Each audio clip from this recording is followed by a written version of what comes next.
revamping of some of its stadiums, desperate as it is for the money coming in from Champions Trophy. That's our focus. Let's begin with the headlines.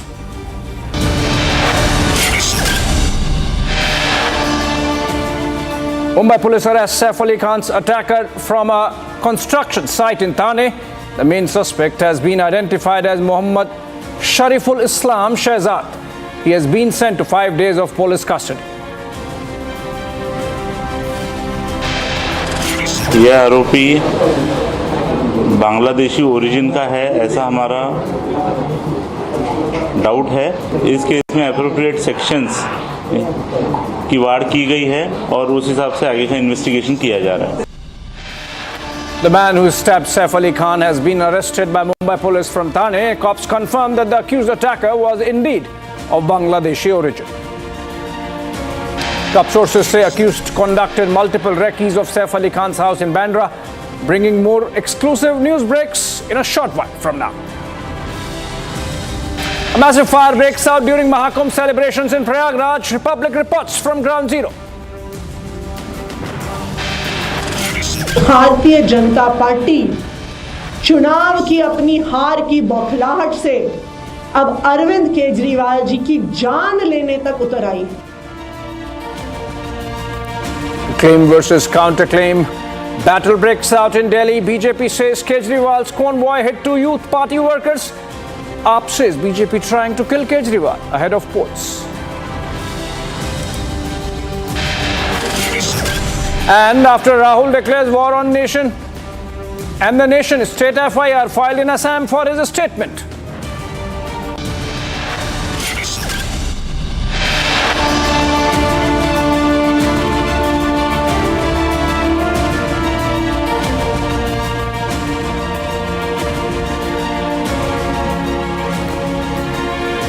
All right, friends, as I promised, we are bringing to you a breaking news development, a big exclusive on the manner in which the Kerala youth have been duped by making them sign blank papers, stamp papers, and then converting them into their permission for joining the Russian armed forces. There's a big development coming in the Binil case. Remember, Binil Babu died fighting alongside the Russian forces against Ukraine in the theater of war, and essentially, like Binil, many others were carted away by these human traffickers, these scamsters, these scammers who are now under the scanner. 3 have been arrested, but this breaking news development is about, like in the Binil Babu case, so in the case of Sandeep, and this document accessed by Ashwin, our Kerala correspondent, clearly shows that the scale of organized crime that went into sending these youth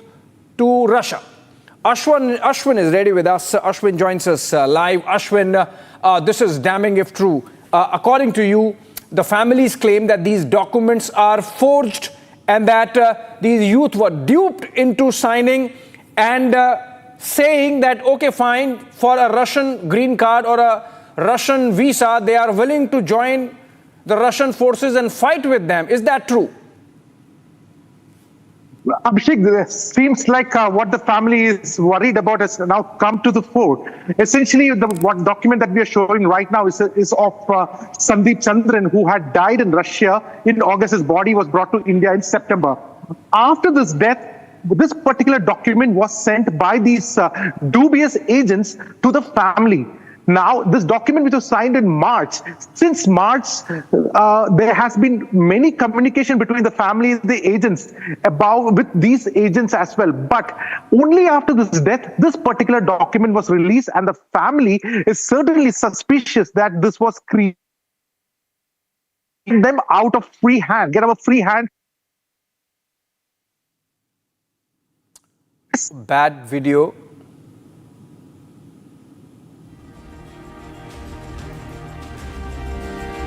I think case of bad video there. What Ashwin is talking about is a document that he has accessed, and this is given by the families of the duped youth. In this case, this document is of Sandeep Chandran. He, remember, passed away while fighting along with Russian forces like Binil Babu, and this is not Binil family, this is Sandeep's family, Sandeep Chandran. This is the document of Sandeep Chandran's family. And according to this document, the signatures were taken on a blank paper, and it was subsequently stamped.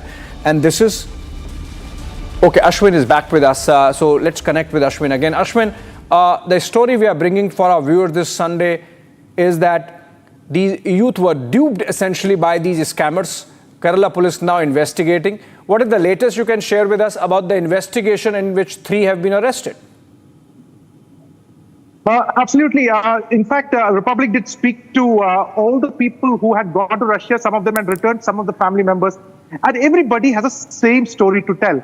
The story is very consistent. Everybody is saying these agents made them sign some blank papers, stamp papers.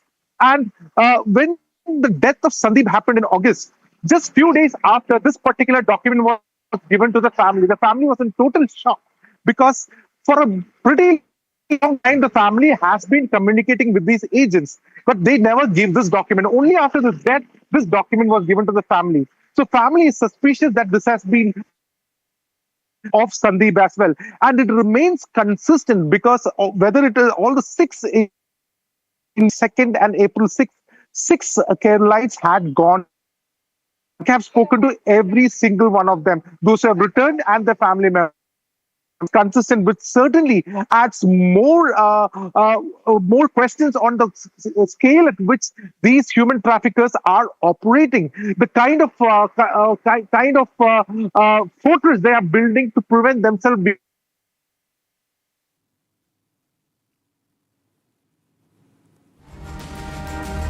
Again, some issue there with Ashwin's video, and we'll try and connect with it. Essentially, the story we have got to you viewers is, as you can see on screen, this is a document which is forged by the human traffickers, in which they have made Sandeep, who passed away, who died fighting for the Russian forces in the month of August. Okay, we in fact have Sandeep's brother on the phone joining us. This is the family which is struggling to get justice for Sandeep Thomas, who was killed in action alongside Russian forces in the month of August. Sunil, I'm told, is joining us. And Sunil, if you are able to hear me, please tell us, how did these traffickers forge this document? How did they keep Sandeep and your family in the dark about what they were up to?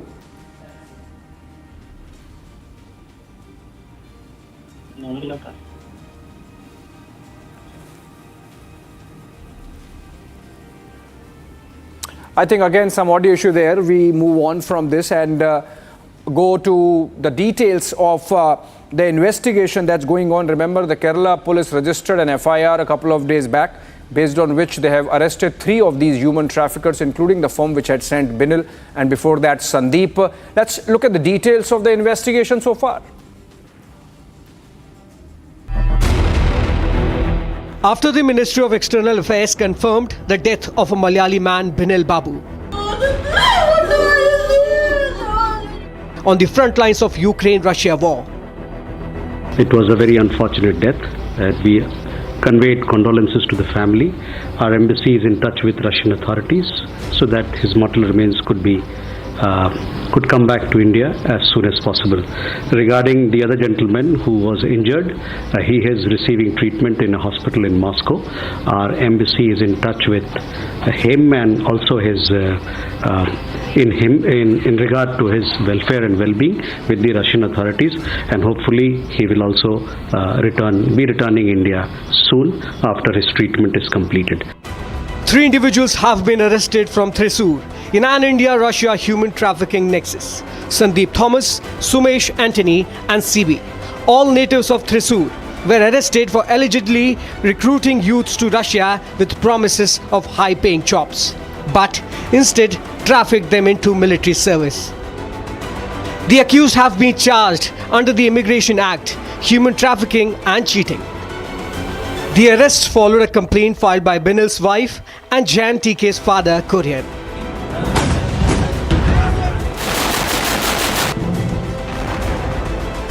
Binil and Jan traveled to Russia with the hope of working as electricians and plumbers. However, upon arrival, their Indian passports were confiscated and they were subsequently deployed to the war zones as part of the Russian military support service. Binil lost his life despite several appeals to consulate, while Jan is undergoing medical treatment in Moscow after getting injured in the war. What remains of Binil are now his mortal remains that his family has been requesting and begging the MEA to bring back. The question remains that why did the MEA not react timely on Binil Babu's multiple appeal to repatriate him? Binil Babu is just one of the victims of the rackets luring job aspirants with fake promises. As a deep nexus is uncovered, the exact number of individuals involved in this racket is yet to be determined.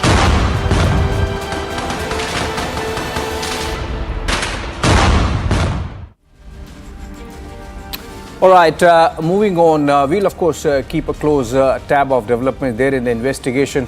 It's both in the national interest and in the interest of the youth of Kerala.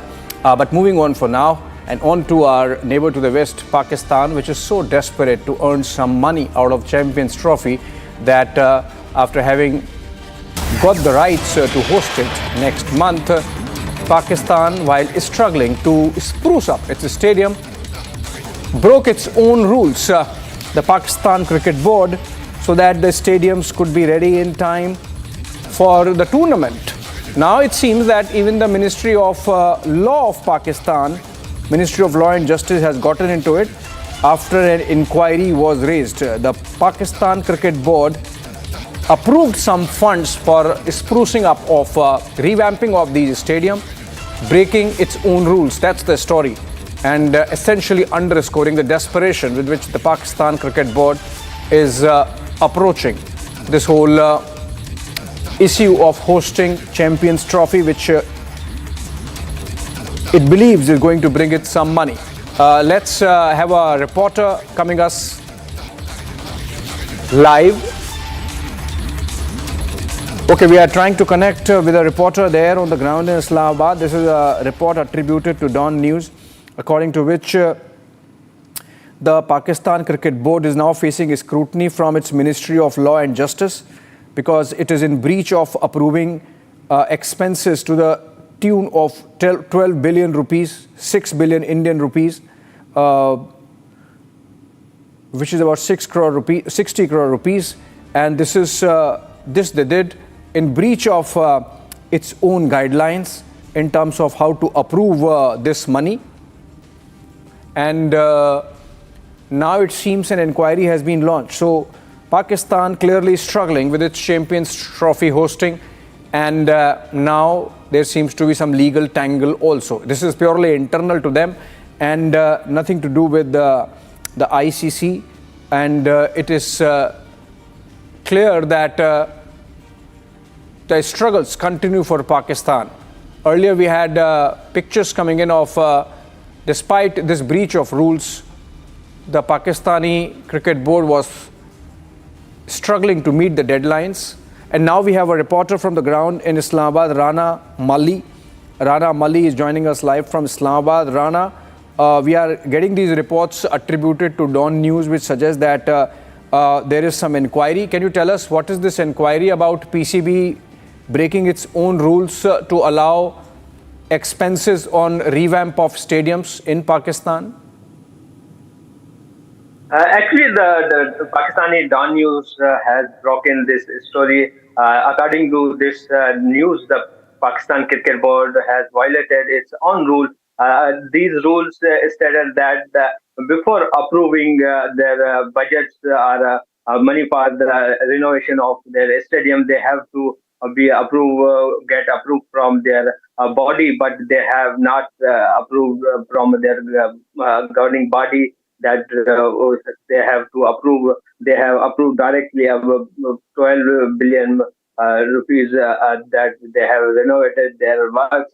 But Pakistan Cricket Board also sought the opinion from the Ministry of Law that they will completely clear that either they have a right to approve their budget for the renovation without approving their governing body. So now that is the news that was broken by local media, but it's not very connected with to the Champions Trophy or ICC rules, because PCB is an independent body, so they have a right to something like for the preparation of their stadiums. Even Pakistan is ready to host Champions Trophy. People are very happy, and they are very happy to host international teams.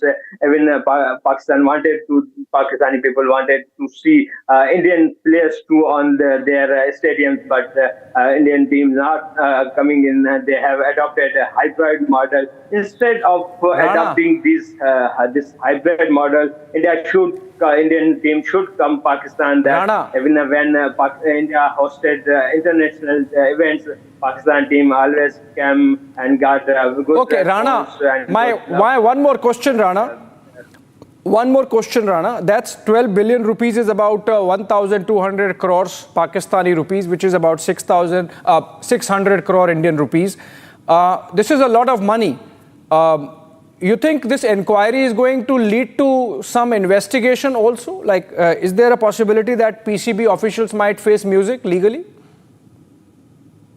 No, because the Pakistan Cricket Board is an independent entity. They have right, and they have used the dawn broken that they have violated the rules. Not they have did any type of corruption, because they have.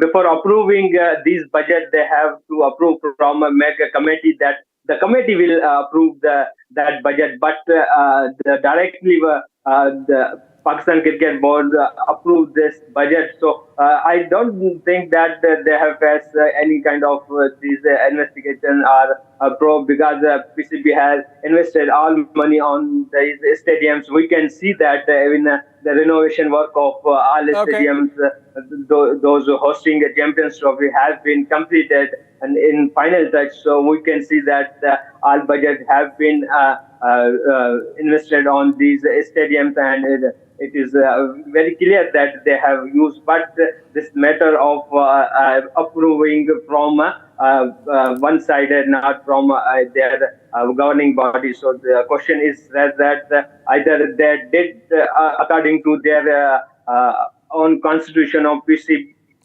they have did good things or not. So we are waiting for their response from Ministry of Law and Justice. Okay, they have sought opinion from either when they share their opinion, it will be clear that. All right, Rana. Thank you so much. Thank you so much with those details. Hopefully, the PCB will tide over this crisis also and get to the actual organizing of the game. Champions Trophy happening in Pakistan next month, but Pakistan Cricket Board struggling. Moving on to our big top focus, which is the stabbing attack on Saif Ali Khan amid the probe into the assault on the Bollywood star. A big political face-off erupted after the police said they have reasons to suspect that the arrested accused is a Bangladesh national, which was subsequently confirmed. The BJP has picked up on it and said that the claim over his nationality underlines the need for a crackdown against Bangladeshi intruders across the country. Remember, the BJP has been in a pitched battle with the Aam Aadmi Party over the issue of Bangladeshi infiltrators in Delhi. Let's look at the details of the investigation in Mumbai and the politics panning out over it. The probe into the stabbing of actor Saif Ali Khan reignited the larger debate around the illegal crossovers of Bangladeshis and concerns around the demographic shift. This after the police said they had reasons to suspect that the accused was a Bangladeshi national who had been sheltered illegally in the country. Amid the suspicion around the nationality of the accused, the BJP said it only underlines the need for an all-out crackdown on illegal Bangladeshi settlers in the country. मैंने चेहरा देखा और हाव भाव देखा, हमने कोई हिंदुस्तानी की ये करामात नहीं हो सकती। आज सच निकला है, कैसे वो बांग्लादेशी घुसकर 2:30 बजे रात में चाकू से वार करता है। पहले दिन से हम कह रहे हैं कि देश में अवैध बांग्लादेशी, अवैध रोहिंग्या देश की सुरक्षा के लिए और दिल्ली की सुरक्षा के लिए खतरा है। अब जिन बांग्लादेशियों को पालने का काम अरविंद केजरीवाल करते हैं कि सैफ अली खां पे हमला करने वाला जो पकड़ा गया है उससे किस किस के तार जुड़े हैं, अरविंद केजरीवाल खुलासा करें। The BJP also called for immediate identification and repatriation of all Bangladeshi intruders in Maharashtra. Maharashtra police से प्रार्थना करता हूं कि ये जो यहाँ पर बांग्लादेशी रोहिंग्या महाराष्ट्र में जगह जगह घुस गए हैं, अराजकता फैला रहे हैं, उनको एक एक को पकड़कर वापस बांग्लादेश भेजा जाए। Meanwhile, in a wheel swipe at Uddhav, Shiv Sena leader Krishna Hegde said saffron stalwart and founder of the undivided Sena, Bal Thackeray, stood against infiltration of Bangladeshis into the country. Not only should the accused be punished severely, but also there should be a crackdown on all the illegal Bangladeshis who are staying in our country.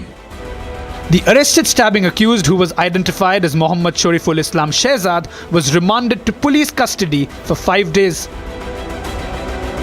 Republic learned from sources that the accused changed his name after crossing into India illegally and took a job at Saif's residence as his housekeeping staff.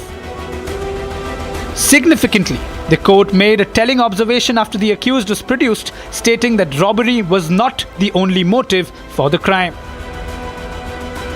As the probe gathers steam, the leads seem to be pointing to an international plot behind the stabbing incident. All right, with this we come to the end of this news wheel. Let's record and summarize with Note Assist using Galaxy AI on Samsung Galaxy Z Fold 6.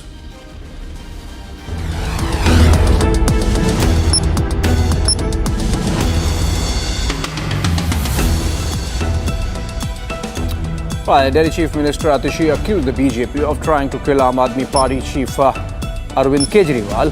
Her statement came amid AAP leaders alleging that stones were pelted at Kejriwal's car on Saturday. The AAP earlier shared a video of the purported attack and alleged that attackers sent by BJP candidate Pravesh Sahib Singh Verma attacked Arvind Kejriwal with bricks and stones, tried to hurt him so that he could not campaign, hitting back. At AAP, the BJP says the youth belonged to New Delhi constituency and were protesting against Kejriwal.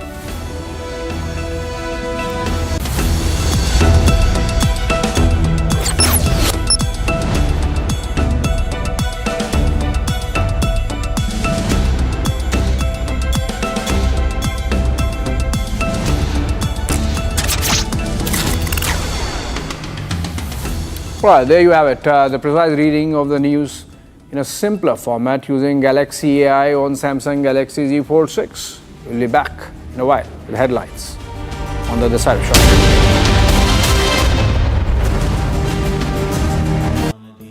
Amity has been ranked India's #1 private university in the recently released Education World Rankings. A testimony to Amity's globally benchmarked standards in education.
आदरणीय प्रधानमंत्री जी ने जो vision दिया है महाकुंभ के लिए, उसको स्थानीय स्तर पर लागू करने के लिए सभी लोग पूरी प्रतिबद्धता के साथ कार्य कर रहे हैं। और मैं आपको इस बात के लिए धन्यवाद दूंगा कि प्रयागराज की छवि को एक पॉजिटिव तरीके से महाकुंभ के बहाने आप लोगों ने प्रस्तुत करने का कार्य किया और उसको लगातार आगे बढ़ा रहे हैं।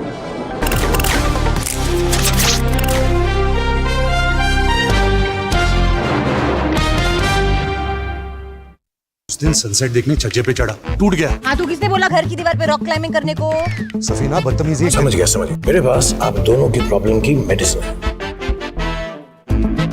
इसको घर पे लगाओगे तो शादी का तो पता नहीं, पर घर पक्का नहीं टूटेगा। रुंगटा नहीं तो घर स्ट्रॉन्ग नहीं। रुंगटा स्टील TMT बार एकदम solid.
Hi there, welcome back to your favorite deep dive show on stories contemporary and consequential for India.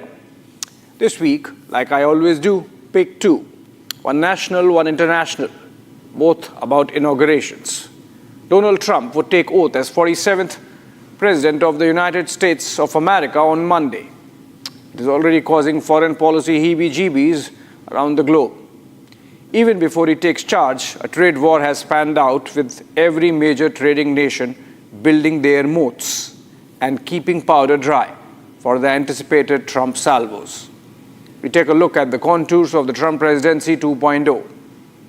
And we would understand what the RSS chief Mohan Bhagwat meant when he said that India achieved true independence with the Pran Pratishtha or consecration of the Ram temple in Ayodhya last year. He was speaking at the first anniversary of the inauguration. Is he being provocative or outright irresponsible in pushing what is clearly seen as the Hindutva or Sangh narrative? Let's get going.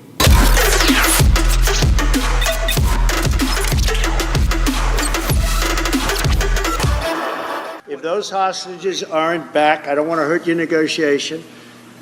If they're not back by the time I get into office, all hell will break out in the Middle East. And it will not be good for Hamas, and it will not be good, frankly, for anyone. All hell will break out. I don't have to say anymore, but that's what it is. There is something to the timing of the Israel-Hamas hostage deal. It happened days before Donald Trump enters the White House. According to reports, the deal is similar to one proposed in the month of May last year. The only thing that seems to have changed is the Trump presidency. Trump had promised hell to Hamas if the hostages were not returned. With its leadership decimated, Hezbollah support system crippled, and Iran helpless with Syria developments, Hamas is making a virtue out of necessity. But this is just one of the many ways Trump impacted world events even before he has taken over. Now that his cabinet has also taken shape, let us do some crystal ball gazing on how various aspects of world politics and economy are going to be affected. From threatening to purchase Greenland or annex Panama Canal to calling Canada 51st state of the United States, Trump has done what is called batting out of the crease in cricket parlance. Only that geopolitics is no cricket. As the saying goes, you campaign in poetry but govern in prose. During his stump speeches, Trump was like the war in Europe would end in 24 hours after my inauguration. Now, in a straight admission last week that things are more complex, his national security advisor, PIC, Mike Waltz, has said that it might take longer.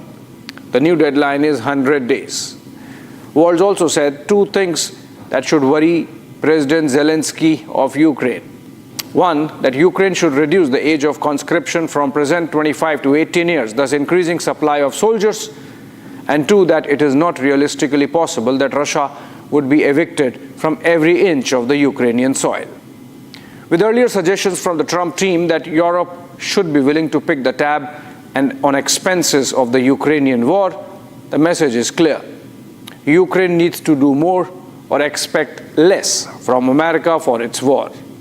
What's coming the way of Ukrainians became clearer with the testimony of Marco Rubio, all set to be the next Secretary of State. There is no way that Russia gets to keep all of Ukraine, he said, which means it can keep some. And there is no way Ukraine can throw out Russia from all the territory that Moscow has come to occupy, he said, which means truce would result in a truncated Ukraine. I believe, and I think that this echoes with the president. Let me first echo the president's words and what he said in an interview about a year ago. He was asked about the war in Ukraine. He says, I want the dying to stop. I want people to stop dying. I want the killing to stop. So this is an important conflict, and I think it should be the official position of the United States that this war should be brought to an end. So the die is cast. At a transition event in Washington, D.C., the incoming and outgoing NSAs, Waltz and Jake Sullivan, had a dialogue this week. A couple of things came out of it. There is clarity among America's strategic elites that China is their threat number one. And any other strategy, be it on Greenland in Europe or India in Asia, is essentially a subset of the China strategy. At the same event, Waltz spoke of revving up the Taiwan funding and prioritizing the shifting of supply chains to reduce the China dependency. The idea is to bring manufacturing and connected supply chains back to the US from China. If that is not practical, then to friendly countries in the Western Hemisphere, and then ultimately to partner countries like India. Waltz has been the co-chair of India caucus on the Capitol, and Rubio is a China hawk of the kind that he was sanctioned by Beijing in 2020. By making him Secretary of State, Trump is looking Xi Jinping in the eye. As member of the Senate Intelligence Committee, Rubio introduced legislation that would block tax credits for electric vehicle batteries produced using Chinese technology and grilled the FBI Director Chris Wray in a 2023 Senate hearing on Beijing's influence over TikTok. Rubio called TikTok a substantial national security threat for the country of a kind that America hadn't faced in the past.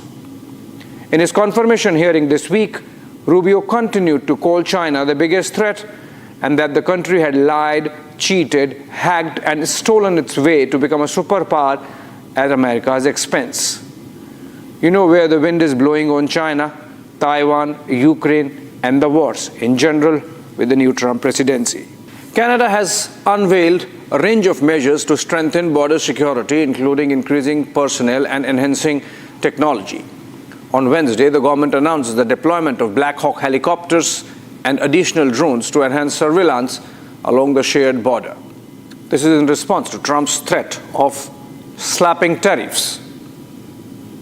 On energy and climate change, while the Biden administration had almost a messianic zeal appointing a climate czar in John Kerry, Trump is clear it is none of his business what happens to the penguins in Antarctica. As recently as this week, he has said that offshore windmills make whales go crazy in the oceans and that he is not going to let a single windmill farm come up during his presidency. Tilting at the windmills becomes literal, not just quixotic. You can talk about windmills. They litter our country. They're littered all over our country like dropping paper, like dropping garbage. They don't work without subsidy. You don't want energy that needs subsidy. Energy is a good business. You don't need subsidy. But the basic argument is economic. Wind is an expensive energy and can't be sustained without subsidies. So Trump wants them out. Trump is broadly opposed to Biden's clean energy policies and has vowed to lift regulations related to U.S. oil and gas production. he cares two hoots about electric vehicles, despite Elon Musk having put in $250 million in his campaign. And that explains his energy secretary pick in Chris Wright. He was CEO of a fracking company that specializes in extracting last ounce of oil and gas from the ground using an expensive high water consumption technology called fracking. Wright has vowed to unleash American energy, which means that under Trump administration, the United States would step on the paddle on oil, gas, and nuclear energy production. The biggest bugbear of Trump era is what is called an impending global trade war. Saber rattling is already happening. Only a matter of time before the swords are out of their scabbard. On Wednesday, even a lame duck, otherwise meowing Trudeau, growled that everything was on the table. It would be an eye for an eye, he said. That Canada could slap reverse tariffs on American imports. Imagine. A Trudeau who has scurried to the Mar-a-Lago residence twice to hobnob truce with Trump is also growling. That explains the kind of pressure leaders would face around the world from their domestic constituency. Even Biden administration, giving in to the mood of the nation, disallowed the takeover of the US Steel Corporation by the Japanese Nippon Steel this week. Swadeshi is the way to go in these times. Trump announced again this week setting up of what he called a new agency to collect tariffs from foreign sources. As of now, the US Customs collect tariffs which are paid by importers, not foreign countries. Those American importers often pass the added costs of the tariffs on to consumers, driving up the prices. If he follows up on his campaign promise of a flat 20% tariff on Canada and Mexico, United States' second and third major trade partners after China, on day one, and even higher rates on China, then there are going to be consequences. Let us just look at these three. United States import bill for its top three trading nations, China, Mexico, and Canada, is upwards of US $1.2 trillion, which means at 20% tariff, Americans could be paying US $240 billion more for its consumption of goods. When Biden is leaving the White House, Americans are dying of wildfires. By the time Trump vacates the Oval Office in 2029, Americans could be dying of inflation. Not a smart thing to do. Again, like in the case of the Ukraine war, so on tariffs, some of Trump's economic advisors are already suggesting that those threats might not come true. That 20% tariff is a maximalist position aimed at bringing countries to the negotiating table. Art of the deal as per Trump. If that be the case, expect lesser disruptions on tariff battlefront. That brings us to what all this means for India. First, there would be difficult times ahead on trade negotiations. We would need to buy more American goods or face a hit back. Remember, Trump considers India a tariff king. This time, we might not just get away by lowering duty on Harley-Davidsons, but that could also be offset with some buoyancy in exports. The weakening rupee against a strengthening dollar leads to higher earnings for Indian exporters. Second, Trump's climate skepticism and pro-hydrocarbons energy stance would ease pressure on our own green energy transition. India might also benefit from deflationary global energy prices as America under Trump would increase its oil and gas supplies. Third, since subtlety is not a virtue in Trump universe, our diplomacy might be under increasing pressure to be more openly pro-American, if not loudly anti-China. Fourth, the kind of deep state machinations via the George Soros ecosystem we saw, be it on farmers' protests or the Hindenburg hit job, would stop. Trump would be transactional on American interests, but not a regime changer outside. Fifth, and my last point on India's national security. Tulsi Gabbard has traditionally been pro-India, taking on the Biden administration as recently as the Bangladesh crisis. She would be heading the national intelligence setup. Kash Patel, another pro-India voice, is going to be the FBI chief. NSA Waltz has been India caucus co-chair. Rubio piloted a bill in the Senate last summer to strengthen US-India partnership even further. Between Waltz and Rubio, we have a combination which sees Pakistan as the best friend of China and their nemesis in Afghanistan. The goose of Pakistan is cooked. In sum, reasonably good times ahead for the India-United States partnership. Moving on to the second segment. प्रतिष्ठा द्वादशी, पौष शुक्ल द्वादशी का नया नामकरण हुआ। पहले हम कहते थे वैकुंठ एकादशी, वैकुंठ द्वादशी, अब उसको प्रतिष्ठा द्वादशी कहना है, क्योंकि अनेक शतकों से परचक्र झेलने वाले भारत के सच्चे स्वतंत्रता की प्रतिष्ठा उस दिन हो गई। If the RSS chief was in a mood to provoke, he did succeed. The reactions were immediate. Rahul Gandhi said it was treason and Bhagwat would have got arrested for his comments in any other country. Mamata Banerjee called it anti-national and attempt at distorting history. There have been some op-eds written. The reason for this strong reaction to Bhagwat is, of course, the fact that as the head of an influential organization in the present ruling dispensation, what the RSS chief says is considered establishment view. Of late, Mr. Mohan Bhagwat has been speaking a lot, and maybe it was a moment of speech fatigue. Bhagwat has been responsible for most part. He followed up his statesmanly speech during the consecration ceremony of Ram Temple at Ayodhya last year with a measured position that we cannot keep looking for temples below every mosque. So that the message is not lost, he reiterated that the RSS is not going to associate itself with any other temple movement. He has criticized the use of temple politics to fast-track individual careers and sought dialogue for Hindu-Muslim unity. India became independent on August 15, 1947. You cannot mistake that. You cannot tinker with that fact.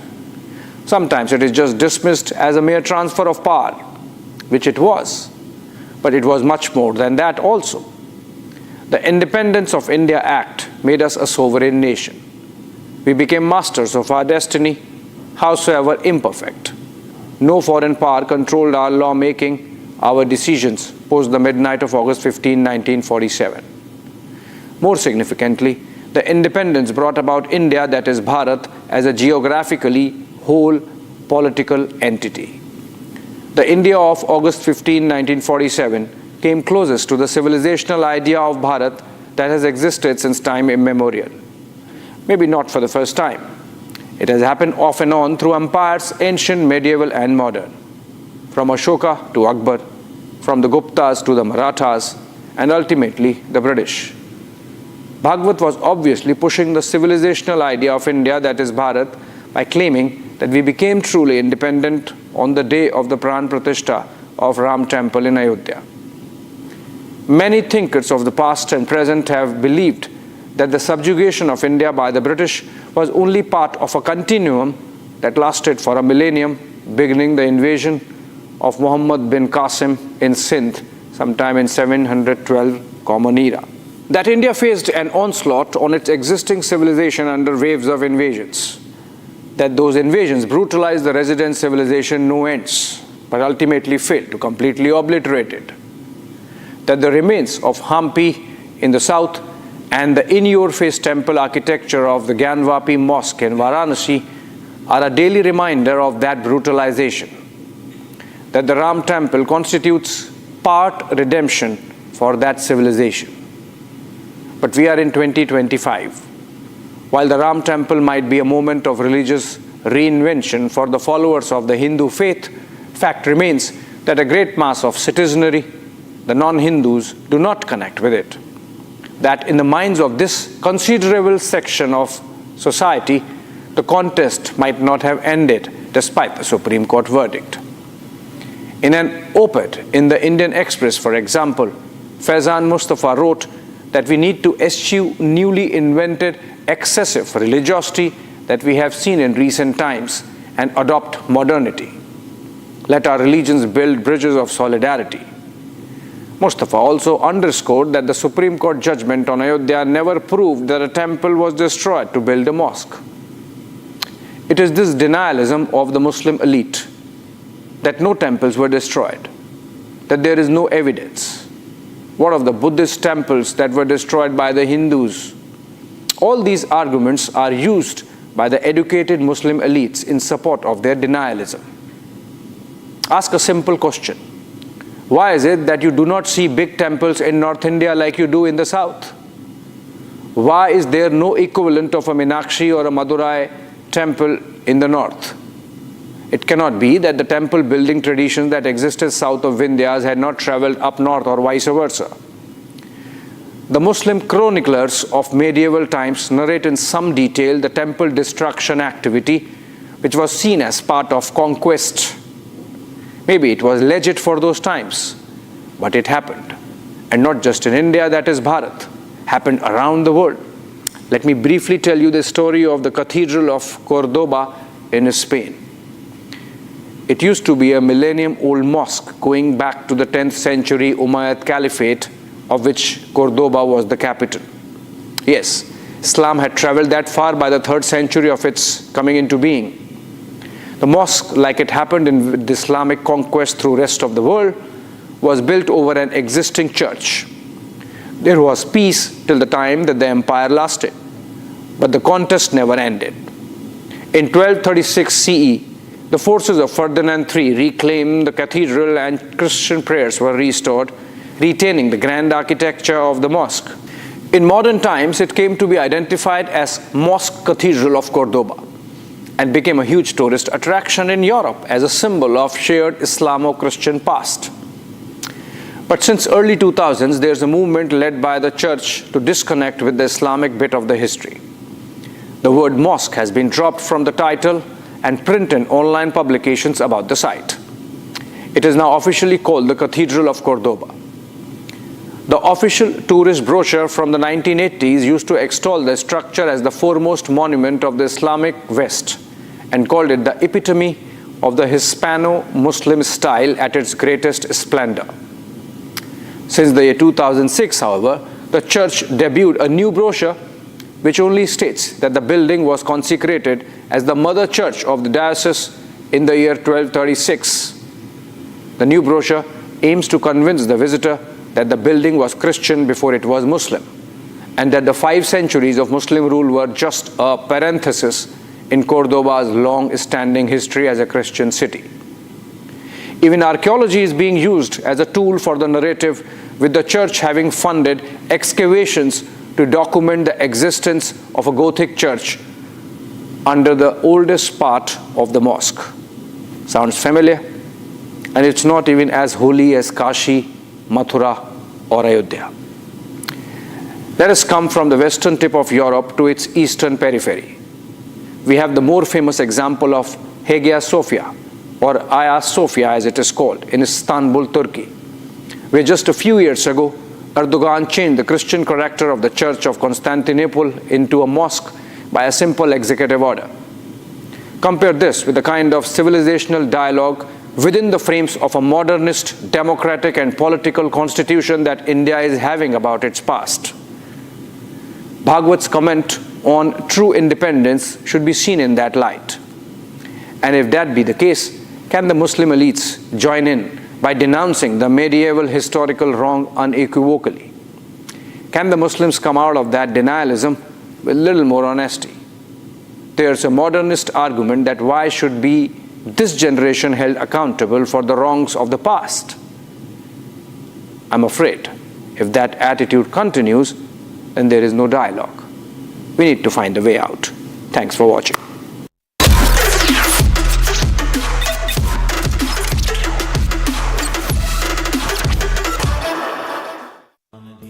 Amity has been ranked India's #1 private university in the recently released Education World Rankings, a testimony to Amity's globally benchmarked standards in education. If the president-elect does choose to move forward on tariffs, Canada will, of course, respond.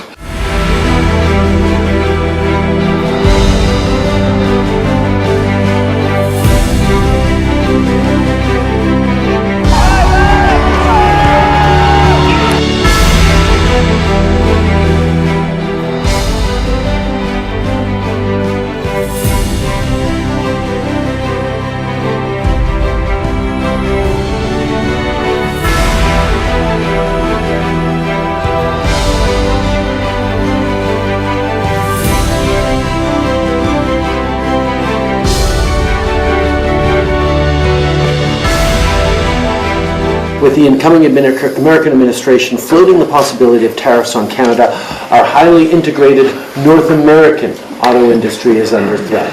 It's not just these tariffs will hurt the Canadian industry, these tariffs will hurt the North American industry and endanger jobs in the United States as well. We want to avoid job losses in Canada and the United States, but we also want to avoid extra costs on consumers in Canada and the United States. And that's what we're going to be pushing to try to avoid as an outcome.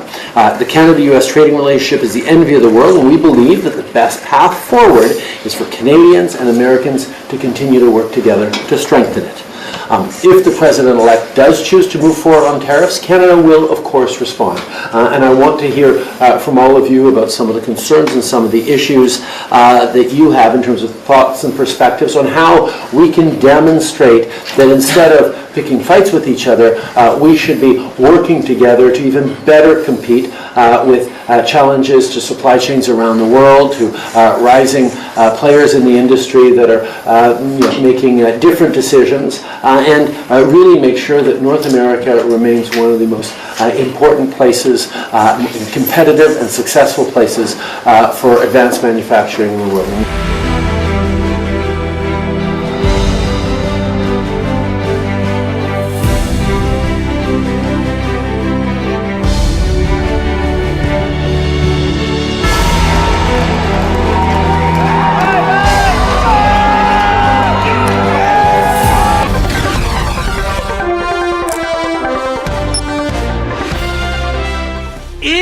राज्य जम्मू कश्मीर, उसके बारे में जवाहरलाल नेहरू जी ने कहा ये मेरे ऊपर छोड़ दो, ये मेरा स्टेट है। और वो स्टेट ऐसा बना कि धारा 370 बन गया। अंबेडकर जी उस समय लॉ मिनिस्टर थे, उन्होंने कहा कि तुम चाहते हो कि भारत माता तुम्हारे लिए सड़कें बनाए, तुमको भोजन प्रदान करे, तुम्हारी सुख सुविधा बनाए, और तुम भारत सरकार के बराबर के जाकर के खड़े हो जाओगे, ये मैं देशद्रोह मानता हूं।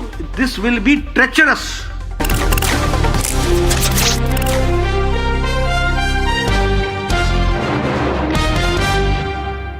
इसको घर पे लगाओगे तो शादी का तो पता नहीं, पर घर पक्का नहीं टूटेगा। रूंगटा नहीं तो घर स्ट्रॉन्ग नहीं। रूंगटा स्टील TMT बार एकदम solid.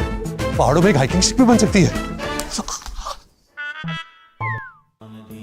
Amity has been ranked India's #1 private university in the recently released Education World Rankings.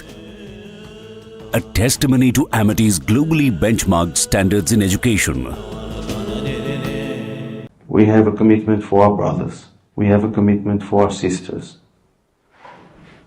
We done our utmost and we brought home the majority of the hostages. But 98 of them are still there.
in the newsroom, it is not that simple to summarize a story that is breaking. With the Notices feature powered by Galaxy AI on Samsung Galaxy Z Fold 6, you can make a long story short and format it into a clear, easy to review summary. Galaxy AI is here.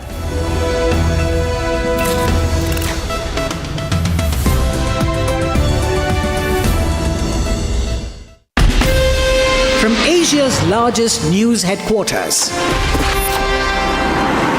setting the agenda for Bharat.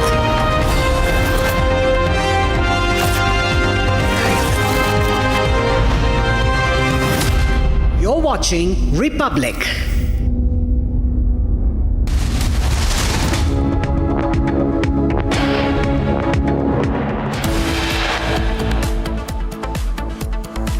Fire breaks out at Mahakumbh Mela. Tents catch fire. Fire brought under control. No loss of life reported.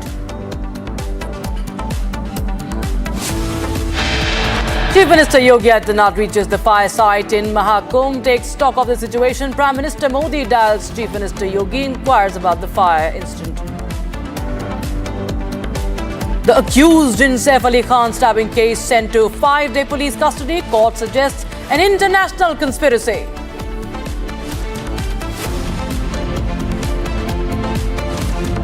यह आरोपी Bangladeshi origin का है ऐसा हमारा doubt है। इस case में appropriate sections की वाड़ की गई है और उस हिसाब से आगे का इन्वेस्टिगेशन किया जा रहा है। Mumbai police suspect the accused in Saif stabbing case is a Bangladeshi national. Accused changing name again and again. Bharatiya Janata party चुनाव की अपनी हार की बौखलाहट से अब अरविंद केजरीवाल जी की जान लेने तक उतर आई है। After alleged attack on Kejriwal's convoy, Delhi Chief Minister Atishi alleges that BJP wants to kill Kejriwal. BJP hits back, says Aam Aadmi Party peddling fake narrative.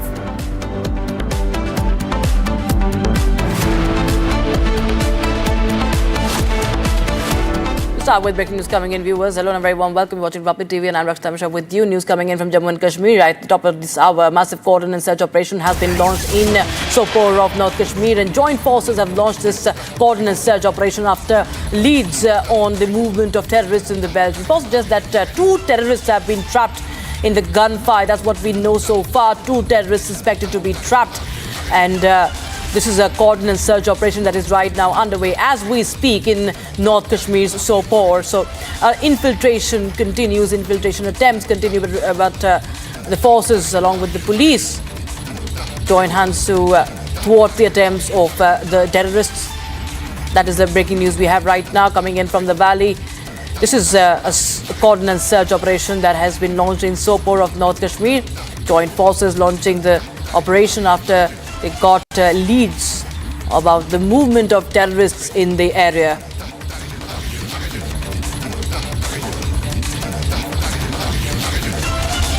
And in fact, we'll just get more details on that from my colleague Arawat Mehraj, who's joining us live on the broadcast on this story. Viewers, this is a search operation in Sopore that is that has been launched today.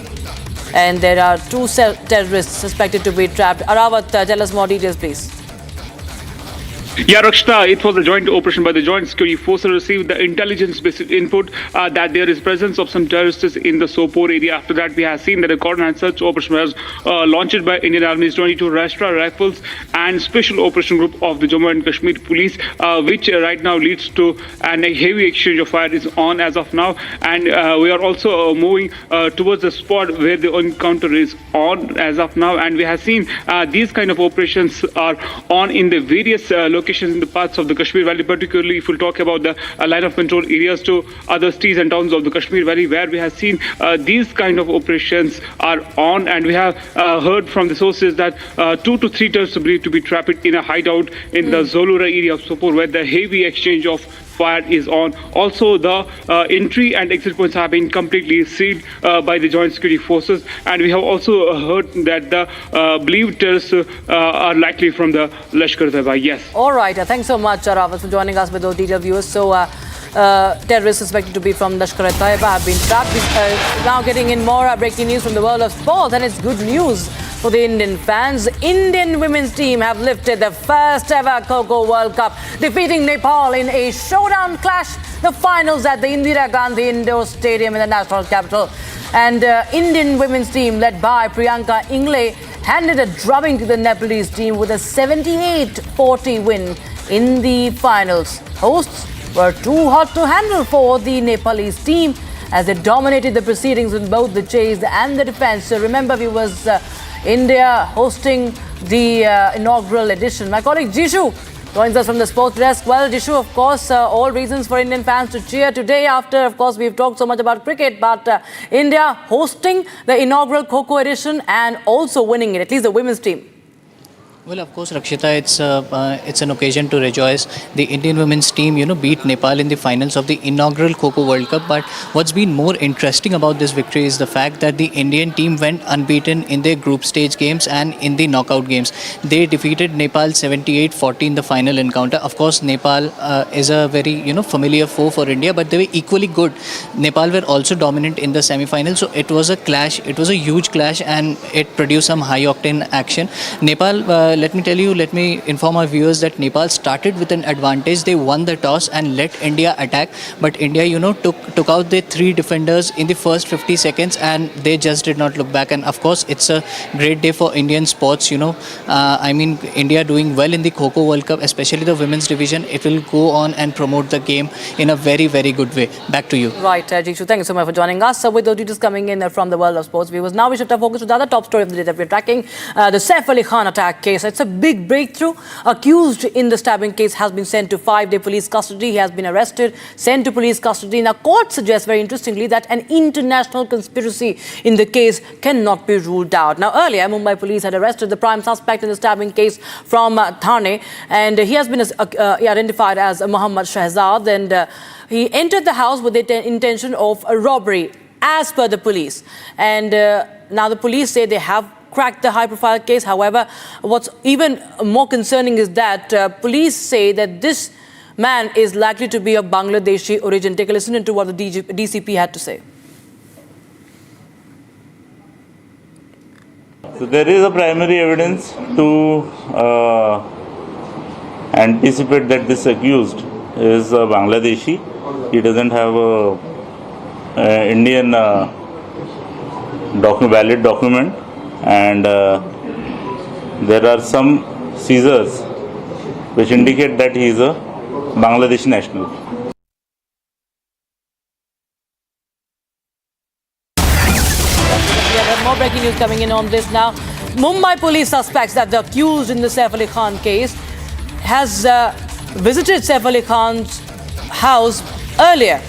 So he might have conducted a recce. Police suspect that the accused might have gone to Saif Ali Khan's house for housekeeping work, due to which the accused had complete information about Saif Ali Khan's residence, about his flat which he intruded and attacked Saif Ali Khan. That's the big update we have right now. Police say attacker might have conducted a recce. And Sandeep joins us on the broadcast from the Bandra police station. Former Sandeep, that's important information coming in. This man could have visited Saif Ali Khan's house before. See, as far as this suspicion is concerned, remember today in the court, Rakshita, the Bandra police, in fact, the prosecution mentioned with the fact that accused was aware of Saif Ali Khan being residing out there on the 12th floor of Sadhguru Sharan apartment. Now, in the same sequence, when we connected our sources in Mumbai police, they mentioned that we suspect that there was a party that was organized at Saif Ali Khan's residence a few months back, and there are high chances that he could be someone who was also present in that very party. That is something that is being verified. The CCTV footages of that very night, in fact, is being fetched out, and that is being also investigated by Mumbai police right now. So ultimately there is no confirmation whether he was present or not, but yes, Mumbai police suspect that he might have been to that party as a housekeeping staff on that night when the party was organized, and that is the reason that he was aware that where is the fire exit entry inside the building, and in fact for the same reason he was aware that Saif Ali Khan resides on the 12th floor. Otherwise there is no reason to have full information about the Saif Ali Khan's residence. Right. Thank you so much, Sandeep, for joining us with that new development in the case, the fresh uncoverings coming in on that story. Because in fact, there are multiple reactions from the political party that have been lined up since this man is said to be of Bangladeshi origin. Political parties are raising many questions on that. Listen in. The police have informed that the attacker and the culprit in the Saif Ali Khan case is a Bangladeshi. The Shiv Sena and our founder, Sammanya Hindu Hriday Samrat Bala Sahib Thackeray ji, has always stood and fought against the infiltration of Bangladeshis into India, into Maharashtra and Mumbai. I think not only should the accused be punished severely, but also there should be a crackdown on all the illegal Bangladeshis who are staying in our country. Saif Ali Khan पर हमला करने वाला मोहम्मद तेहदार ये बांग्लादेशी है, थाने में रहता है, Mumbai police ने उसको गिरफ्तार किया है। मैं धन्यवाद देता हूं और महाराष्ट्र पुलिस से प्रार्थना करता हूं कि ये जो यहाँ पर बांग्लादेशी रोहिंग्या महाराष्ट्र में जगह जगह घुस गए हैं, अराजकता फैला रहे हैं, उनको एक एक को पकड़कर वापस बांग्लादेश भेजा जाए। सैफ अली खान पर हमला करने वाला और उनके घर पर जो चोरी की मंशा से घुसा था, उसे पुलिस ने दबोचकर अब हिरासत में लिया है। अब तफ्तीश के बाद, सारे तथ्यों को खंगालने के बाद क्या कारण था, वह सभी बातें अब सामने आएंगी। और जो बांग्लादेशी घुसपैठियों की बात है, महाराष्ट्र की सरकार हर घर घर जाकर उन्हें चुन करके निकालेगी और जहां से आई थी उन्हें कड़ा दंड देते हुए उन्हें वापस करेगी। Coming in right now, viewers, this is coming in from Jammu and Kashmir's Rajouri, the case of mysterious deaths in Rajouri. Now, the centrist team has reached Rajouri and the death toll has risen to 17. Remember, even the Home Minister Amit Shah has ordered investigation into the matter, and high-level interministerial panel is also there. It's a central team that has now reached Rajouri for investigation, because this is a case of mysterious deaths, and day in and day out we see the death toll only increasing. It has reached 17 now, and a high-level interministerial team is now in Rajouri to probe these mysterious deaths. My colleague Gursimran Singh joins us live on the broadcast for more. Gursimran, it's of course the investigation is now picking up. Death toll has also risen. Yes, the death toll has risen, and now it's 17 after the 15-year-old daughter of Muhammad Ashraf. She also passed away this evening at the SMGS hospital in Jammu. Important to mention that she was keeping critical for last more than 4 days, and now the doctors have declared her that she has come to during the treatment. But yes, as you have mentioned, that inter-ministerial team headed by the Ministry of Home Affairs Director for the Jammu and Kashmir Ladakh, Gaurav Garg, has reached now at the Rajouri, and at present they are at the PWD Dock Bungalow in the Rajouri, where they are going for a meeting with the health authorities in the Rajouri district and also the civil and the police administration. GNKLG Manoj Sinha has spoken a while ago regarding the developments that have taken place, and he has said that apart from the MHA that has sent an inter-ministerial team to Jammu and Kashmir, they have also begun the SIT of the Jammu and Kashmir police has already begun their probe. So every angle is being thoroughly looked into, because what is happening that all the cases of the deaths that have been Kashmir reported, all 17, they have gone to deathbed by getting brain dead. So they have been declared brain dead by the doctors when it comes to their disease, because there were some neurotoxins that were recovered from their fluid in the brain after the post-mortem that was done by the teams of the doctor. So that is being looked thoroughly by the team of the doctors, be it from the Jammu and Kashmir, be it from the PGI, Chandigarh, AIIMS, or from the Chennai, the Bangalore Microbiology Institute, or the National Virology Institute from the Pune. All the doctors are looking into that, what could possibly be the reason. And the slow poison angle that is coming out, that is being alleged by the family members and the relatives, that is also being worked upon by the Jammu and Kashmir police. Absolutely right. Thanks so much, Goswami, for joining us with the details coming in on that big story from Jammu and Kashmir that Republic TV has been tracking. Now, viewers, we should do a very, very short break, but don't go anywhere. We'll get you the latest coming in from the Mahakumbh in Prayagraj. A fire has broken out. Sector 19 of Mahakumbh. Tents catch fire. However, the fire has been brought under control. No loss of life reported. Chief Minister at this spot to take stock of the situation. इसको घर पे लगाओगे तो शादी का तो पता नहीं, पर घर पक्का नहीं टूटेगा। रुंगटा नहीं तो घर स्ट्रॉन्ग नहीं। रुंगटा स्टील TMT बार एकदम सॉलिड। पहाड़ों में एक हाइकिंग शिप भी बन सकती है।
if the president-elect does choose to move forward on tariffs.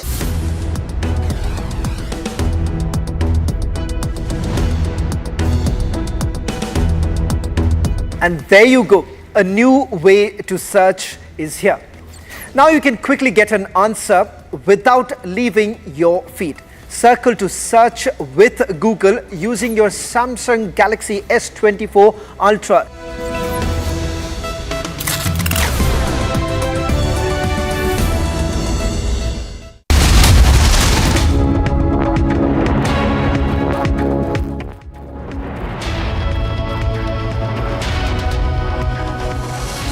All right, welcome back, viewers. Now, after the Aam Aadmi Party alleged an attack on the party's national convener Arvind Kejriwal by allegedly goons hired by poll rival Parvesh Verma, the BJP has hit back, accusing him of faking an attack on himself in order to draw sympathy votes. Parvesh Verma of the BJP, meanwhile, claims that Kejriwal's car rammed 3 civilians who only wanted to meet him. Here's a report.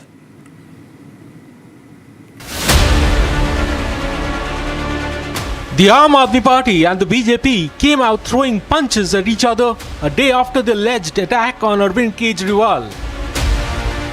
Addressing a press conference earlier today, Delhi Chief Minister Atishi claimed that the BJP sent goons to kill the AAP national convener going into the Delhi Assembly polls.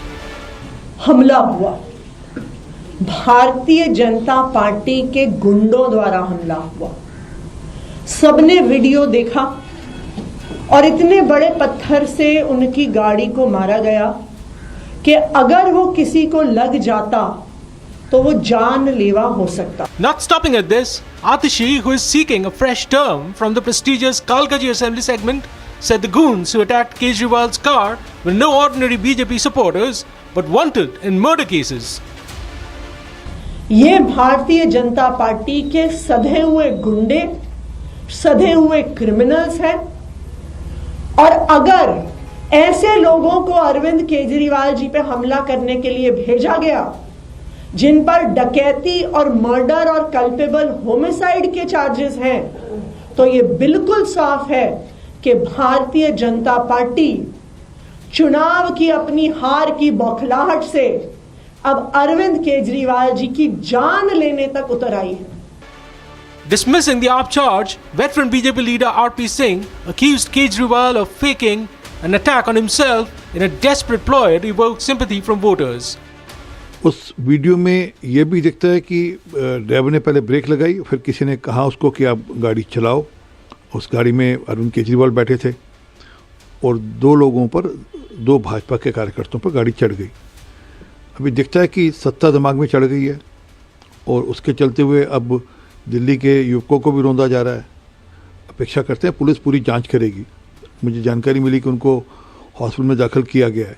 Police पूरी जांच करेगी, उनकी MLC कराएगी और जो भी लोग दोषी हैं उनको सजा मिलेगी, उनको सजा मिलनी चाहिए।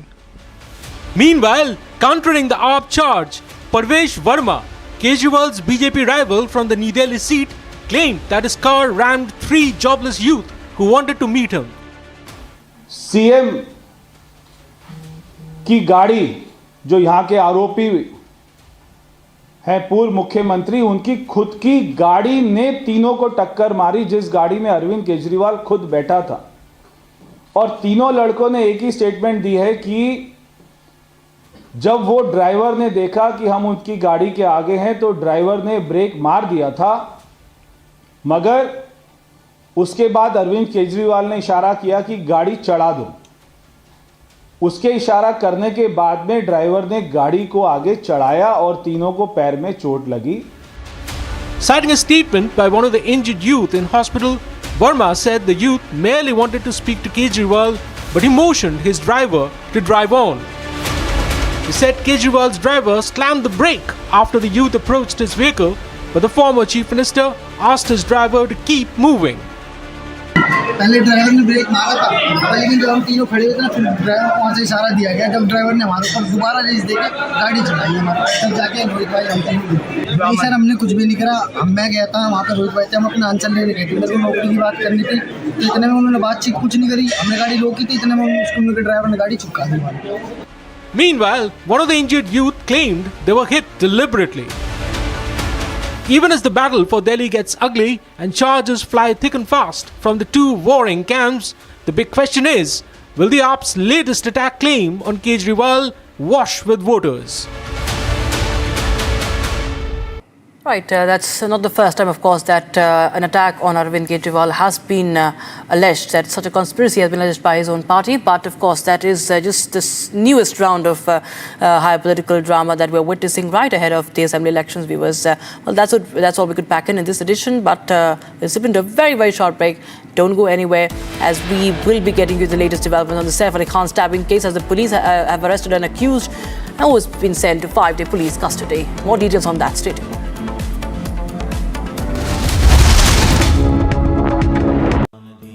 Amity has been ranked India's #1 private university in the recently released Education World Rankings.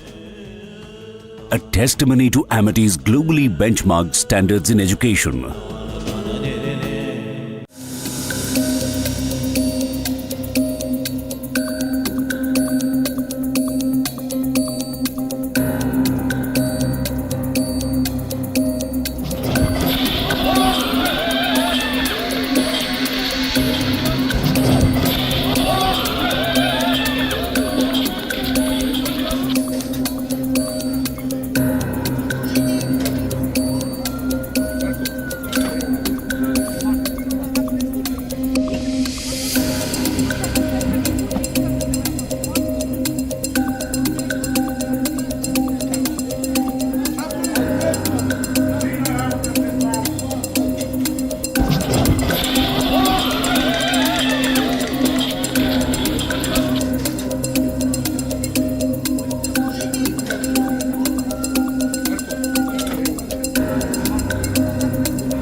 आदरणीय प्रधानमंत्री जी ने जो विजन दिया है महाकुंभ के लिए,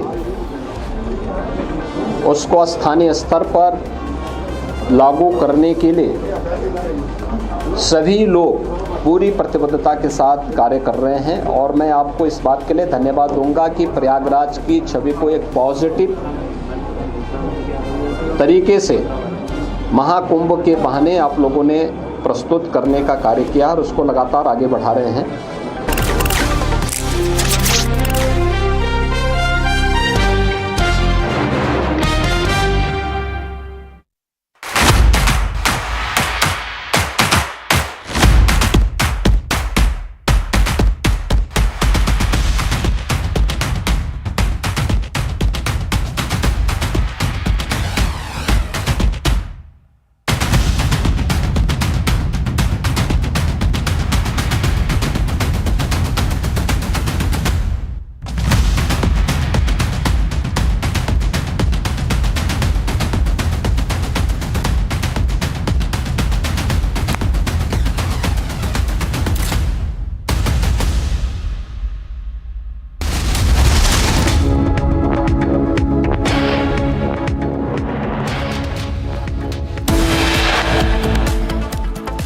Fire breaks out at Mahakumbh Mela. Tents caught on fire. Fire brought under control. No loss of life reported.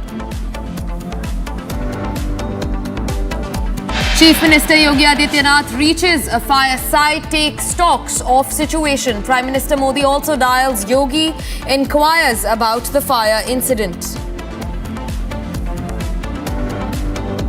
The accused in Saif Ali Khan's stabbing case has been sent to a 5-day police custody. Court suggests international conspiracy.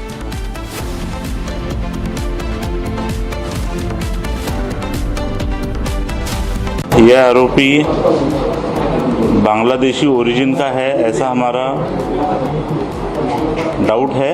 इस case में appropriate sections की वाड़ की गई है और उस हिसाब से आगे का इन्वेस्टिगेशन किया जा रहा है। Mumbai police suspect the accused in Saif stabbing case is a Bangladeshi national. Accused is changing his name again and again.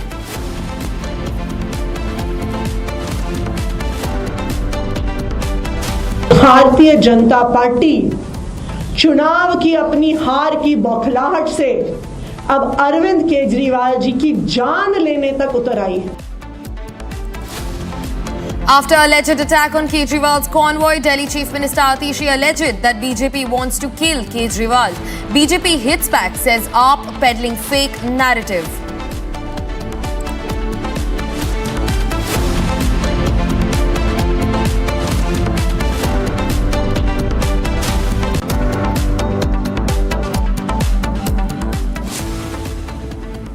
Amid the probe into the stabbing of actor Saif Ali Khan, a big political face-off has erupted after the police said they have reasons to suspect that the arrested accused is a Bangladeshi national.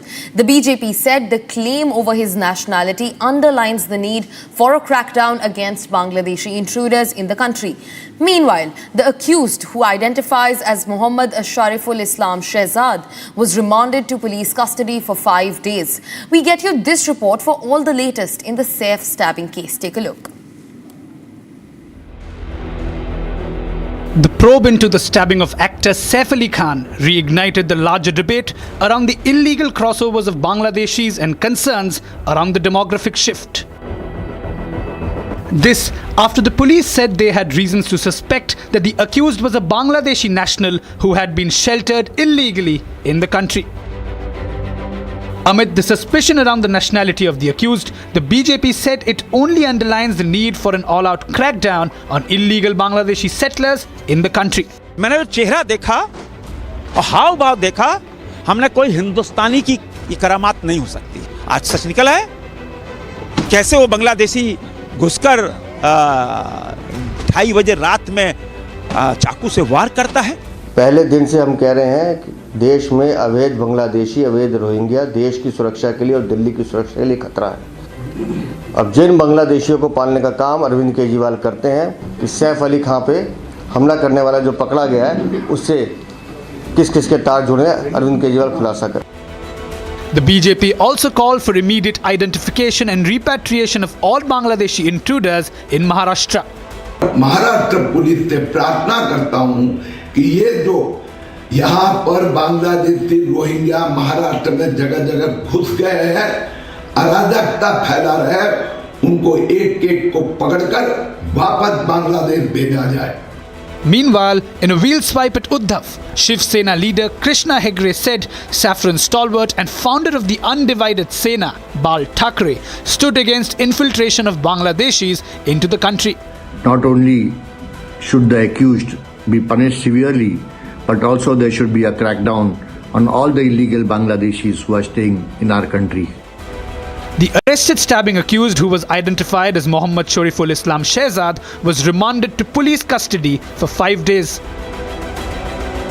Republic learned from sources that the accused changed his name after crossing into India illegally and took a job at Saif's residence as his housekeeping staff.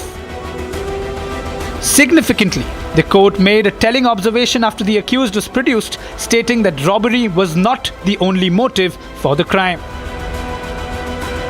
As the probe gathers steam, the leads seem to be pointing to an international plot behind the stabbing incident. After the Aam Aadmi Party alleged an attack on the party's national convener Arvind Kejriwal by goons hired by his poll rival Parvesh Verma, the BJP hit back, accusing him of faking an attack on himself to draw sympathy from voters. Parvesh Verma, meanwhile, also claimed that Kejriwal's car rammed 3 unarmed civilians who only wanted to meet him. Take a look at this report for more details.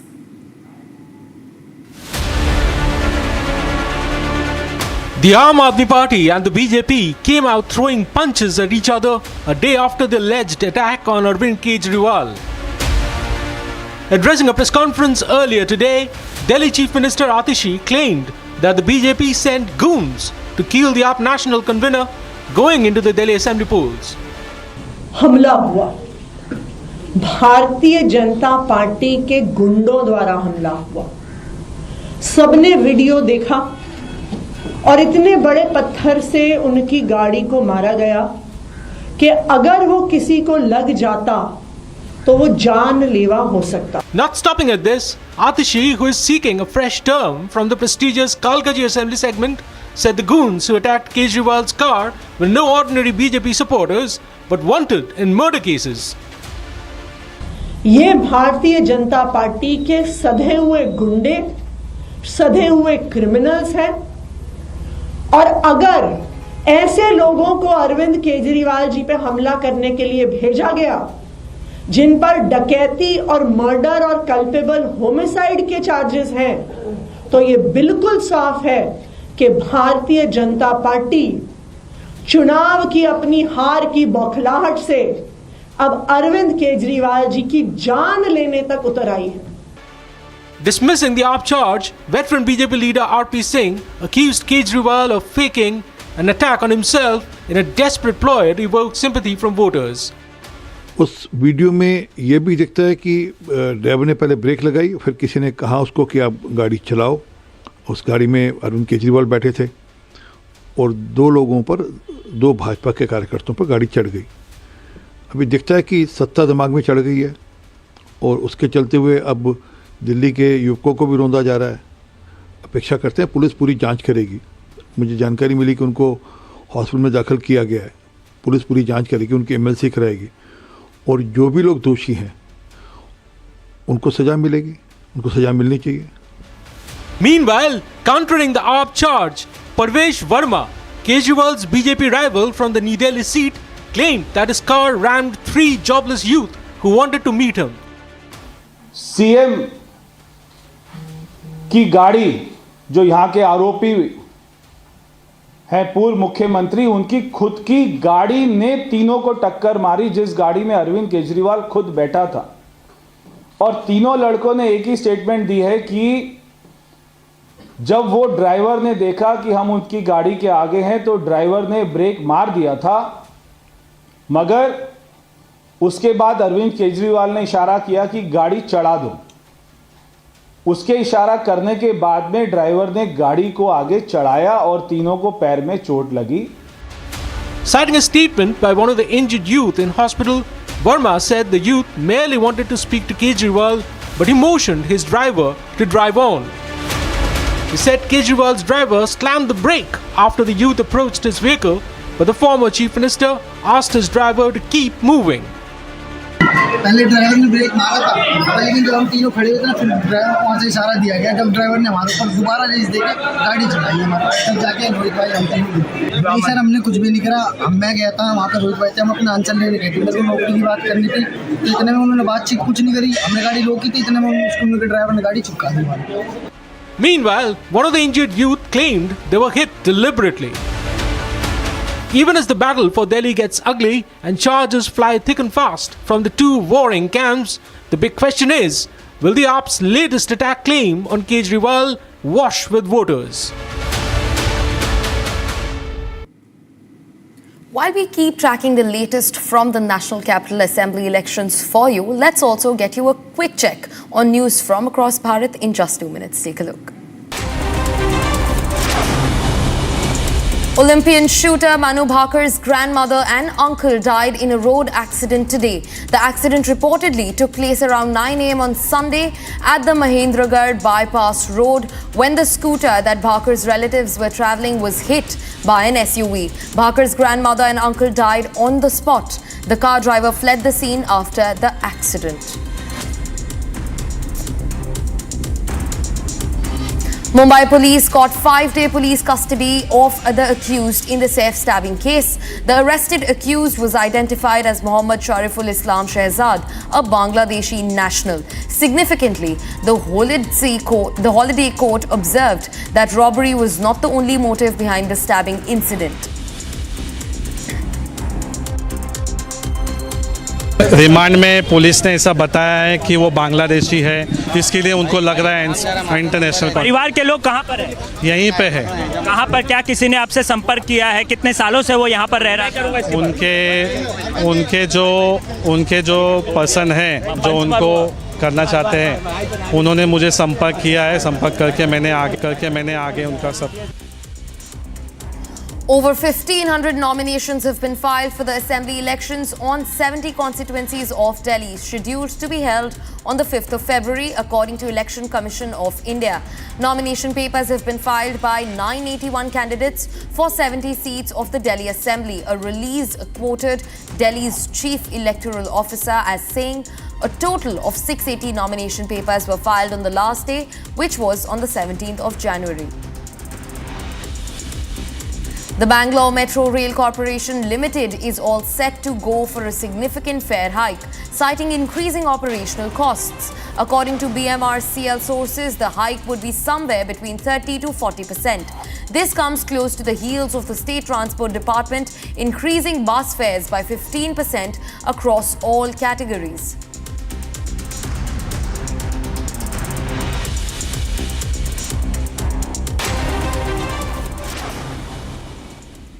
After Republic questioned the Ministry of External Affairs regarding the tragic death of Binil Babu, a 32-year-old from Kerala who lost his life while serving in the Russian front line, 3 individuals have been arrested in relation to the human trafficking ring on whose alleged victim Binil was. Watch our report to know more details on this. After the Ministry of External Affairs confirmed the death of a Malayali man, Binil Babu, on the front lines of Ukraine-Russia war. It was a very unfortunate death. We conveyed condolences to the family. Our embassy is in touch with Russian authorities so that his mortal remains could come back to India as soon as possible. Regarding the other gentleman who was injured, he is receiving treatment in a hospital in Moscow. Our embassy is in touch with him and also his in regard to his welfare and well-being with the Russian authorities, and hopefully he will also be returning India soon after his treatment is completed.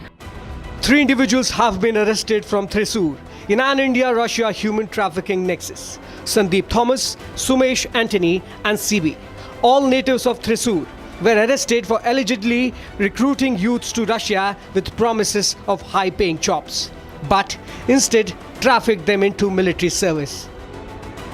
The accused have been charged under the Immigration Act, human trafficking and cheating. The arrest followed a complaint filed by Binil's wife and Jan TK's father, Korean.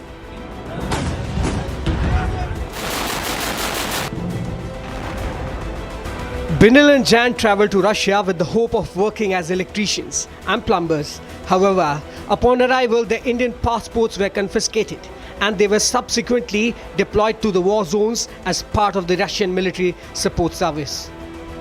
Binil lost his life despite several appeals to consulate, while Jan is undergoing medical treatment in Moscow after getting injured in the war. What remains of Binil are now his mortal remains that his family has been requesting and begging the MEA to bring back. The question remains that why did the MEA not react timely on Binil Babu's multiple appeal to repatriate him? Binil Babu is just one of the victims of the rackets luring job aspirants with fake promises. as a deep nexus is uncovered. The exact number of individuals involved in this racket is yet to be determined.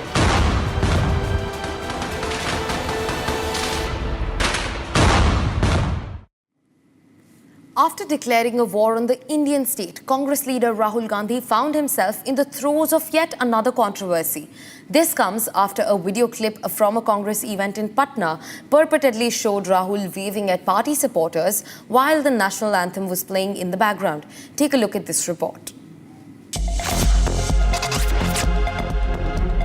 Not for the first time, Congress leader Rahul Gandhi has hit the headlines for all the wrong reasons. The BJP has shared a video where the opposition leader in the Lok Sabha is purportedly seen waving at Congress supporters while the national anthem is being played in the background.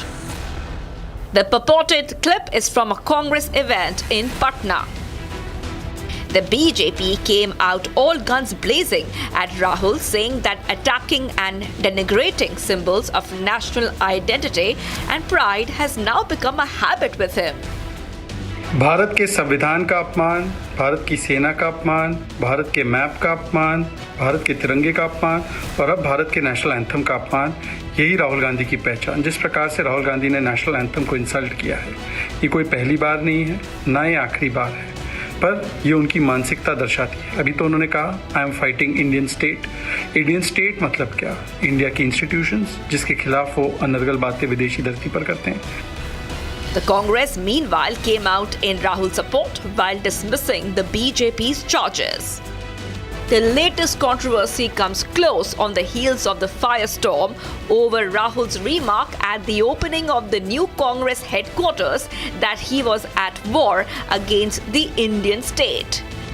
If you believe that we are fighting a political organization called the BJP, that we are fighting a political organization called the RSS, you have not understood what is going on. The BJP and the RSS have captured every single institution of our country. We are now fighting the BJP, the RSS and the Indian state itself.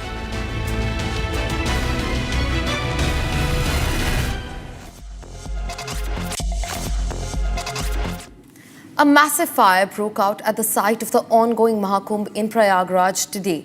Emergency responders and firefighters were scrambled to the site as soon as the word of the fire reached them.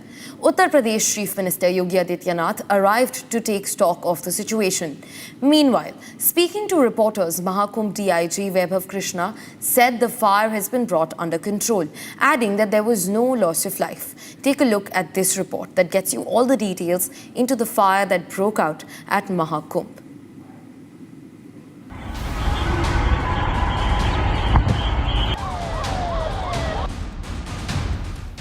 Panic-gripped devotees after a massive fire broke out at the Mahakumbh Mela in Prayagraj today.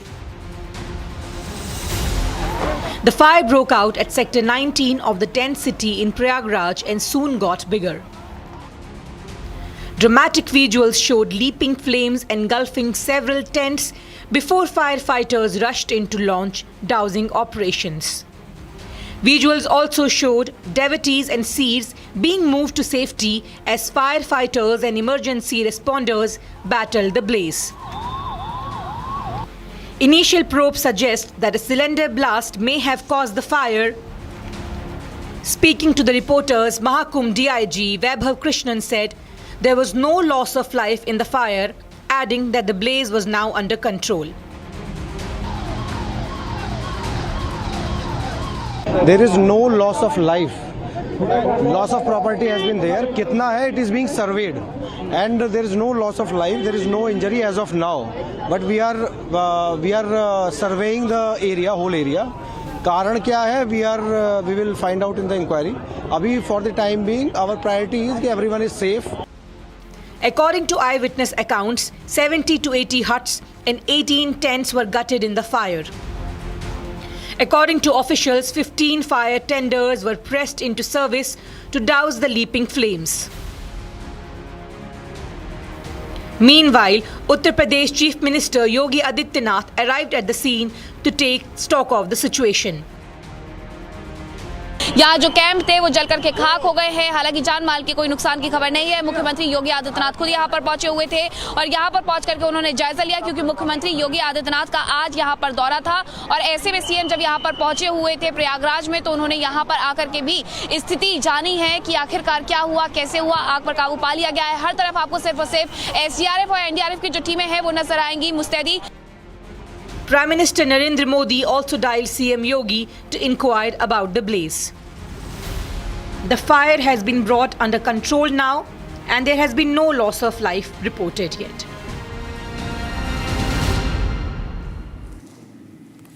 US President-elect Donald Trump arrived in Washington, D.C. ahead of his inauguration on Monday.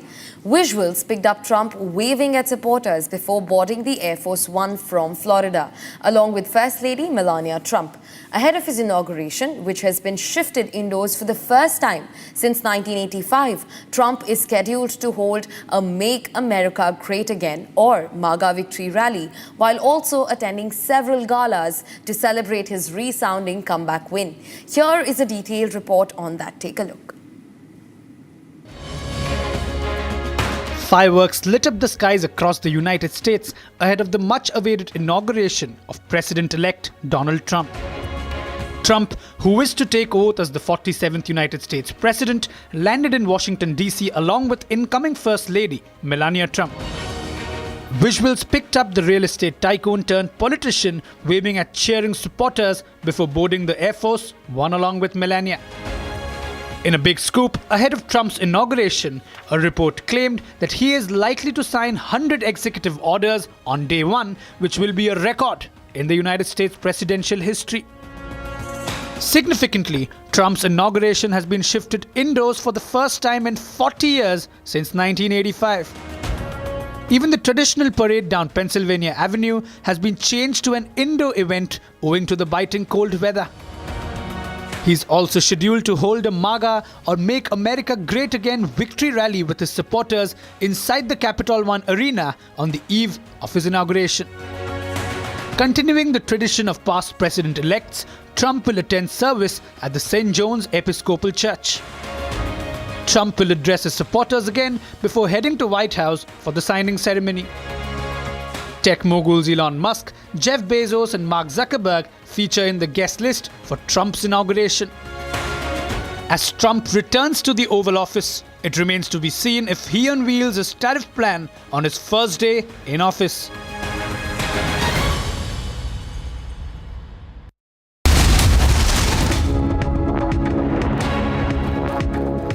उस दिन sunset देखने छज्जे पे चढ़ा, टूट गया। हाँ, तो किसने बोला घर की दीवार पे रॉक क्लाइंबिंग करने को? सफीना बदतमीजी। समझ गया। मेरे पास आप दोनों की प्रॉब्लम की मेडिसिन है। इसको घर पे लगाओगे तो शादी का तो पता नहीं, पर घर पक्का नहीं टूटेगा। रुंगटा नहीं तो घर स्ट्रॉन्ग नहीं। रुंगटा स्टील TMT बार एकदम solid. If the president-elect does choose to move forward on tariffs, Canada will, of course, respond.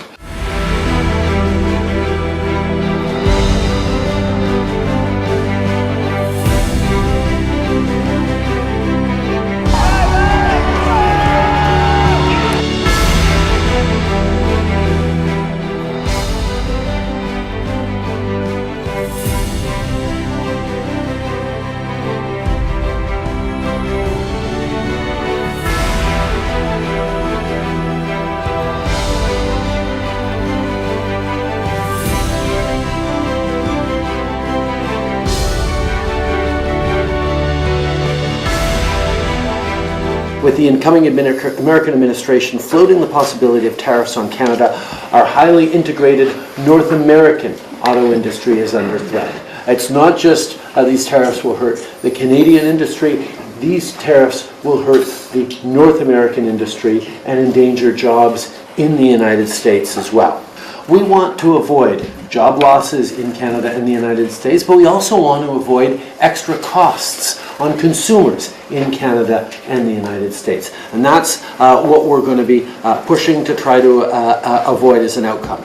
The Canada-US trading relationship is the envy of the world, and we believe that the best path forward is for Canadians and Americans to continue to work together to strengthen it.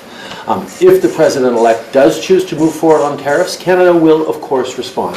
And I want to hear from all of you about some of the concerns and some of the issues that you have in terms of thoughts and perspectives on how we can demonstrate that instead of picking fights with each other, we should be working together to even better compete with challenges to supply chains around the world, to rising players in the industry that are making different decisions, and really make sure that North America remains one of the most important places, competitive and successful places for advanced manufacturing in the world.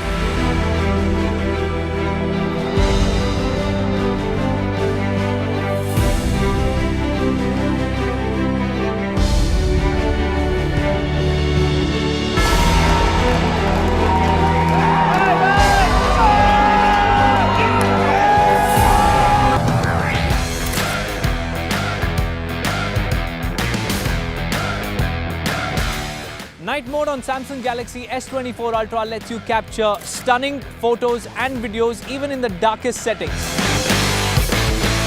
By reducing noise and enhancing details, it ensures that every shot is sharp, vibrant, and beautifully balanced. Say goodbye to blurry, washed out night shots and hello to vivid, optimized imagery that truly brings your nighttime moments to life. Ready to experience the magic of nightography? Let's go!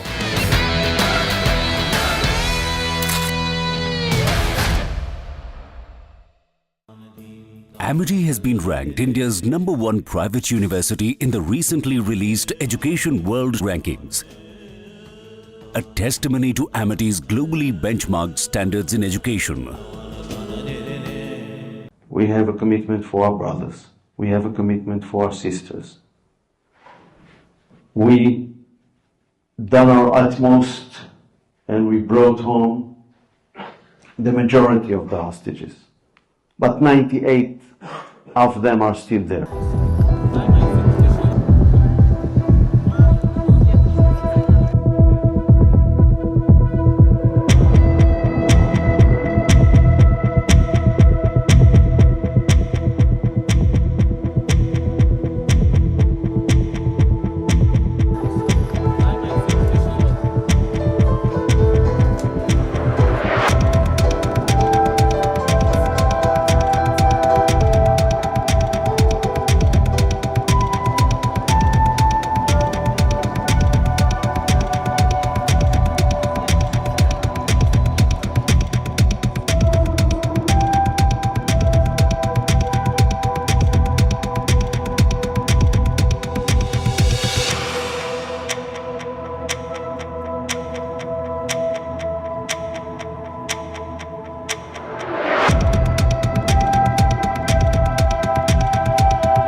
Artificial intelligence has changed the way we do things, and so much more is in the offing. The Republic Media Network is very, very proud to announce this game-changing partnership with Samsung. Because with Samsung, the Galaxy AI is here. From our news anchors to our reporters to Republic network staff, we will all be using Samsung devices.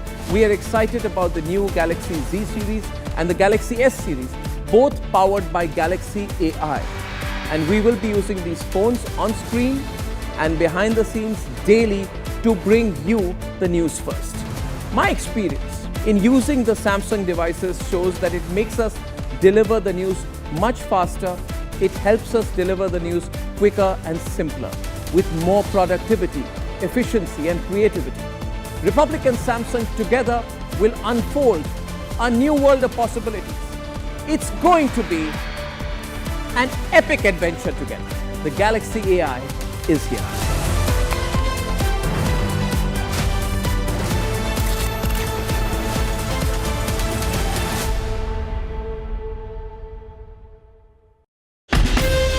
From Asia's largest news headquarters, setting the agenda for Bharat.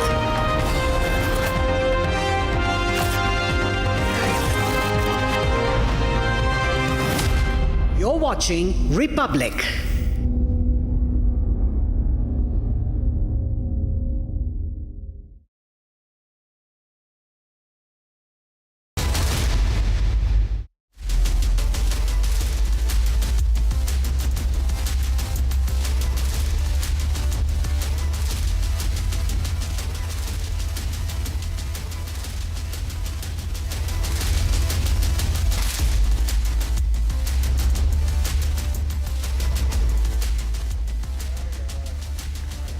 Hello and good evening, friends. You're watching News Sunday, shows how seriously you take what's happening around you and in the country. So let's have an hour of engaging news conversation. Early morning, news broke of the Mumbai police nabbing a suspect in Bollywood actor Saif Ali Khan's stabbing case, who turned out to be an illegal Bangladeshi infiltrator. The cops claim that the accused has documentation which identifies him as Bijoy Das of West Bengal, while in the court, the accused gave his name as Mohammad Shariful Shehzad before the judge. The investigation is still in early stages and the accused is now in police custody. But if true, then we are looking at a big story, with consequences not for Bollywood stars alone, but for the entire society and India's national security. If Mohammad Shehzad is a Bangladeshi, then this is the most serious crime story unraveling in recent memory. From the state, the question is, are our systems so lax that someone can reach right into the high security residence of a Bollywood star, not a commoner? From the society, the question is, are we in our quest for cheap labor compromising with India's national security? These are some difficult questions. Let's have a debate tonight. Headlines first.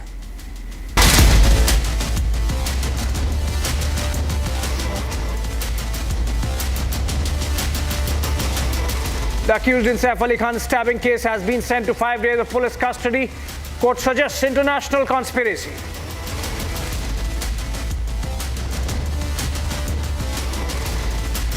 Mumbai police suspect the accused. यह आरोपी Bangladeshi origin का है, ऐसा हमारा doubt है।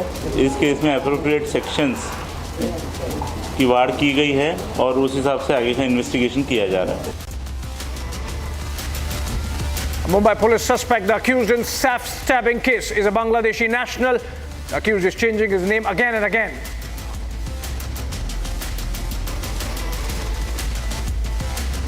Fire breaks out at Mahakumbh Mela. Tents caught fire. Brought under control. No loss of life reported. CM Yogi Adityanath reaches the fire site, takes stock of the situation. Prime Minister dials the CM, inquires about the fire incident.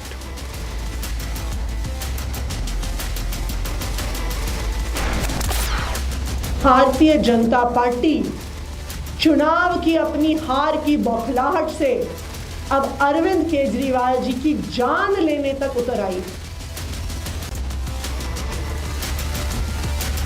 After alleged attack on Kejriwal's convoy, Delhi Chief Minister Atishi alleged that the BJP wants to kill Kejriwal. The party hits back, says, are peddling fake narrative.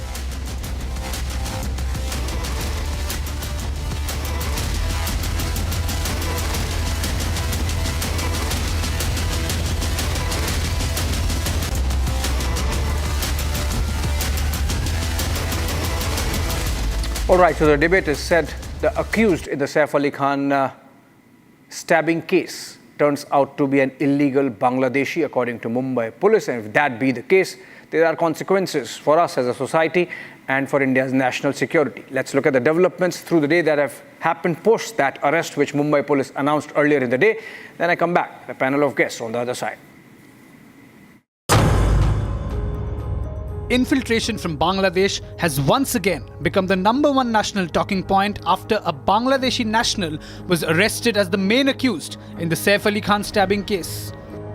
Saif Ali Khan पर हमला करने वाला मोहम्मद तेहदार ये बांग्लादेशी है।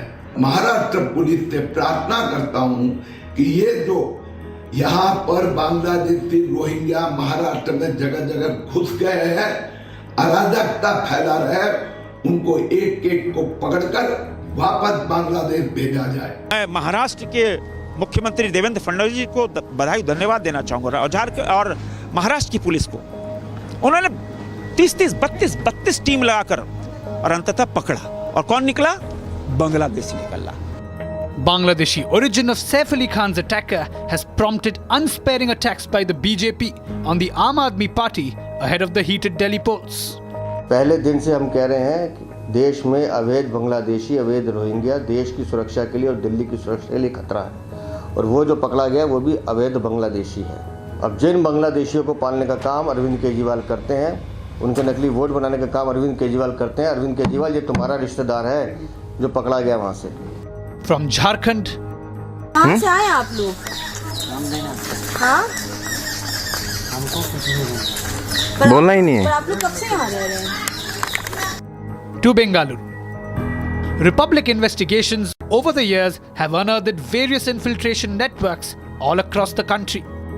As an infiltrator targets one of the nation's biggest superstars, the question remains, when will politicians finally stop using illegals as vote bank to win polls?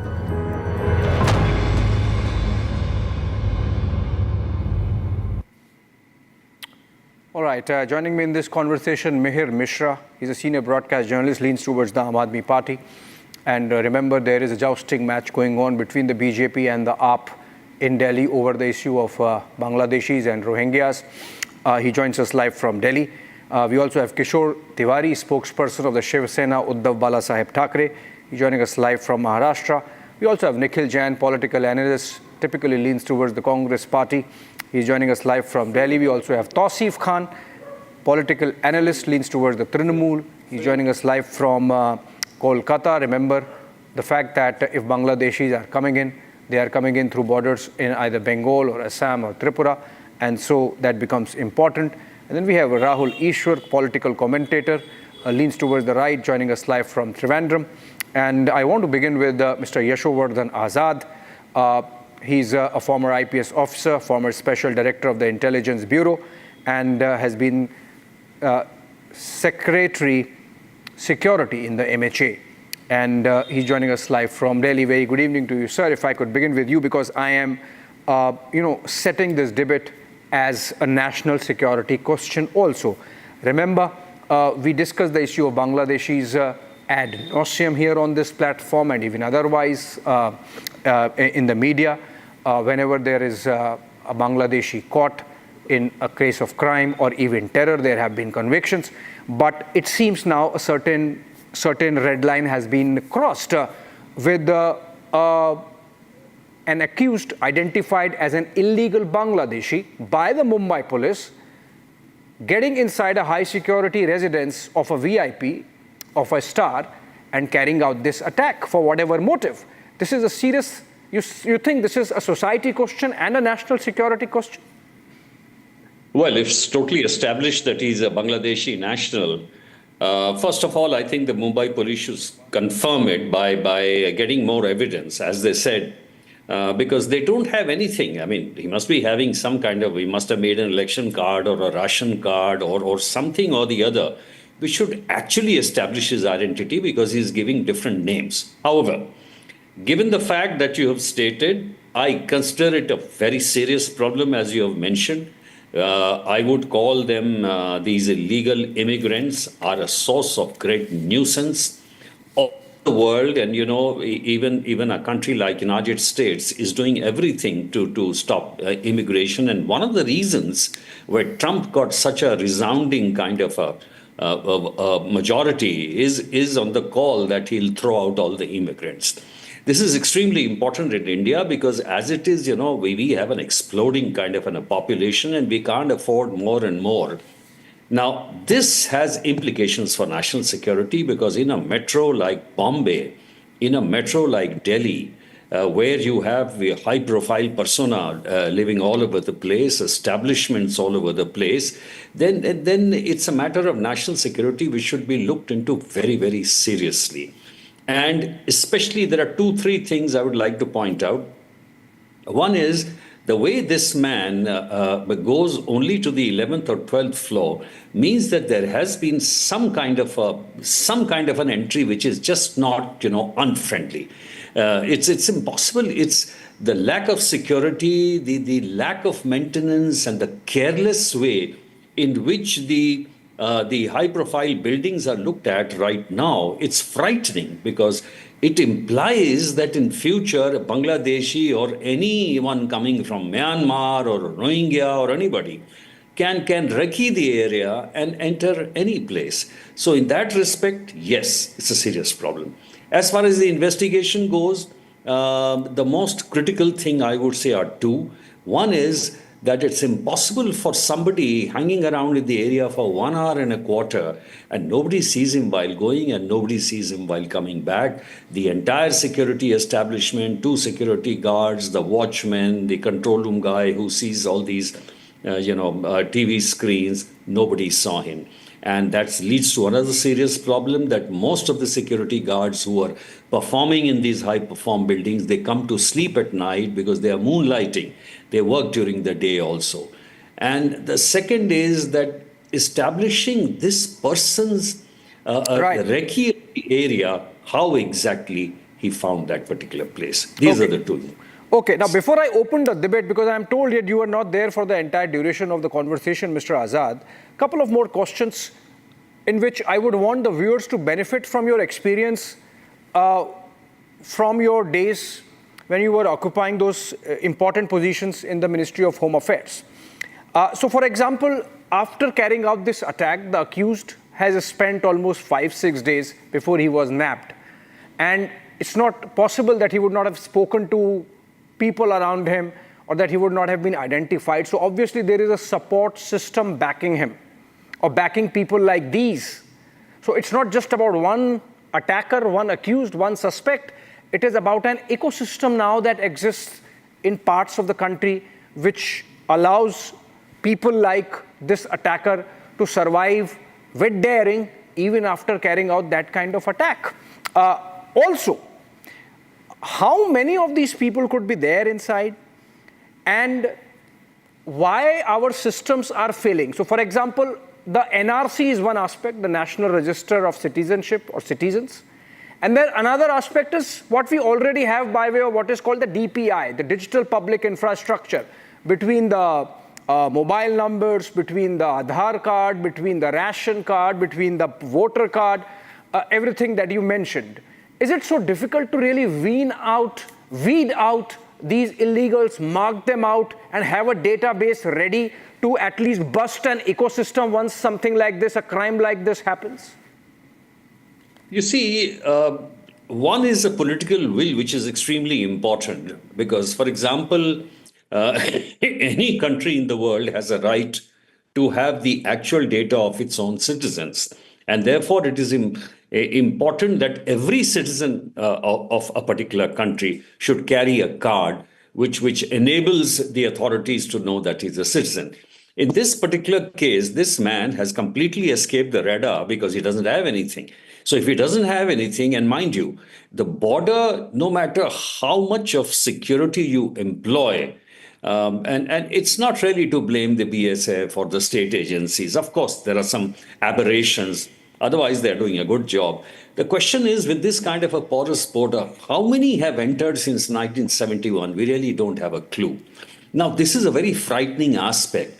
Now, if those people have come, many of them have got, facilitated to get ration card or voters card, etc., etc. But people like this are more dangerous because they have completely escaped the system.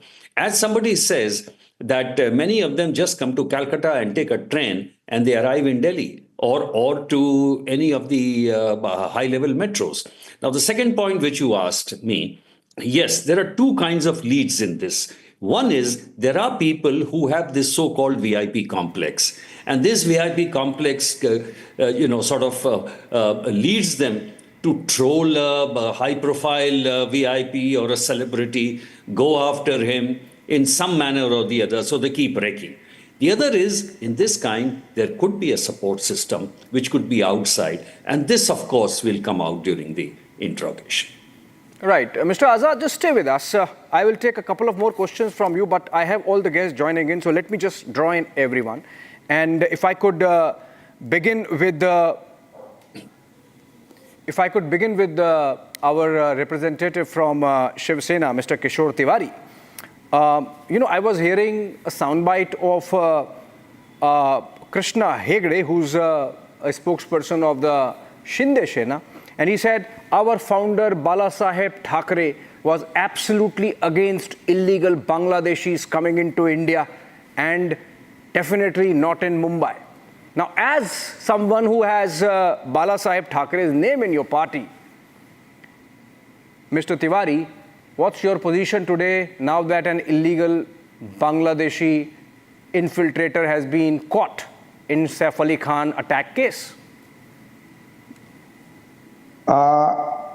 Since 2014, BJP is in power at center, and in state last 3 years and earlier 5 years they were in the power.